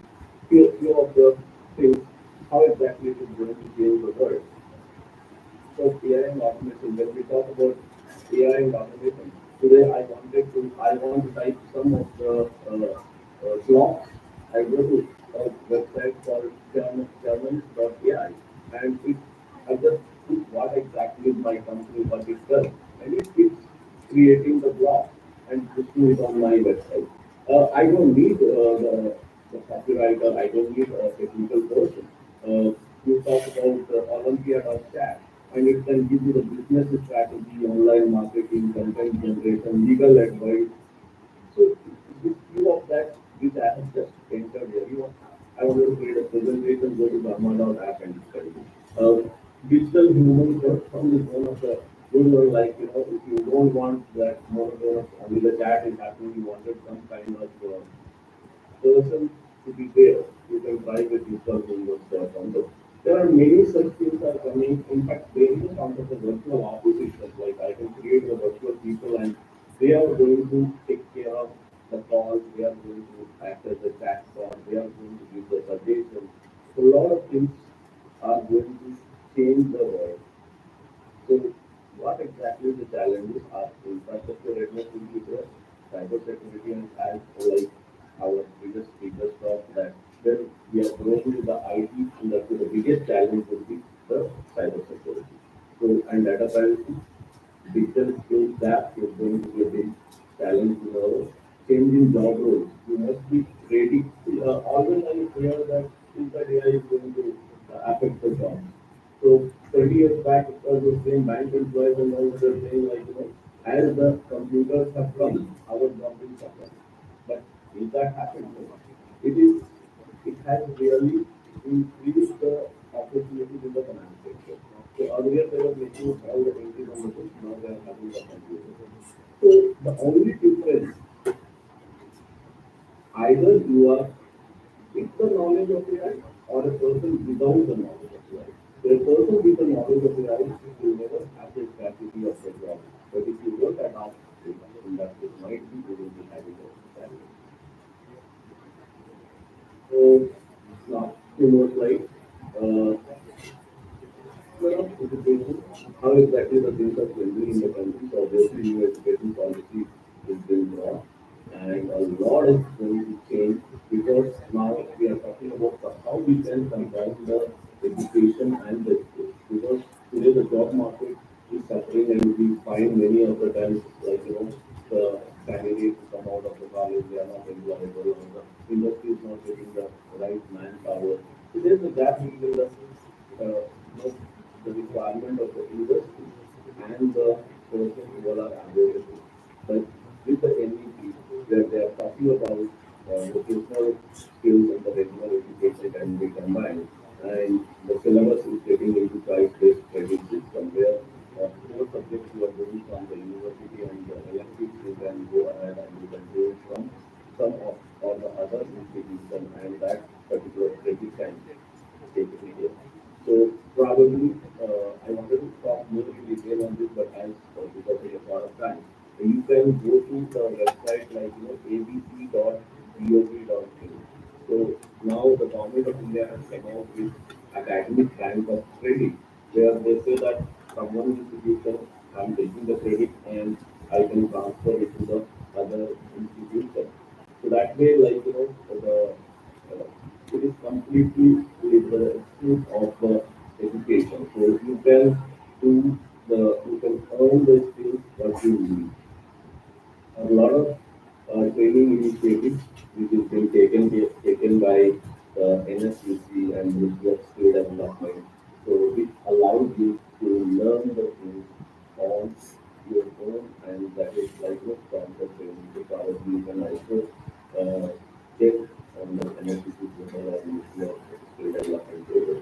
That's how exactly you can go ahead and improve the training program for the future skills. So like when we talk about future skills, so what kind of training you may need, because it could be always linked to the job which is available. So what is the job profile for the future? So you need you must be artificial intelligence and machine learning. You should be data scientist and you should be cyber security expert. VR and AR, renewable energy efficiency. So these are the kind of in the next 5 to 10 years when I see, as I told you, even I cannot predict in 2040 what will be the job, but yeah, in the next 5 to 10 years, when we see immediately in that case, these are the job roles, and in order to get there, you have to concentrate more on the technologies like AI, ML, data science and data analytics is kind of a very common thing, and it applies to any of the things. So irrespective of whichever the grade you are, you can always look for data science or data analytics kind of thing. Cyber security, it is going to have huge demand because the moment we are more reliant on the IT and the digital systems in that case, protecting that is going to be very, very, very much required. Blockchain is going to come out in a different avatar altogether. Robotics, engineering and technician, and apart from all this, like if I talk about IT, apart from IT methods, EV is going to have a big demand. EV, 5G, 6G technology, it is going to have very big demand, and we should be ready for that. Probably, yes, I wanted to make it very concise. So thanks a lot for giving me this opportunity. Thank you. If any question, I will. Thank you, Manish sir, for a very precise presentation on the technologies of the future. And of course, sir, the technology will rule the world. We have witnessed so many changes since our childhood till date about the technological innovations, and probably like next 25 years that will be very crucial, and we have to see that what kind of technologies will be there in every sector. So once again, on behalf of DMIGR University, thank you very much, sir. Over to you, Reddy sir.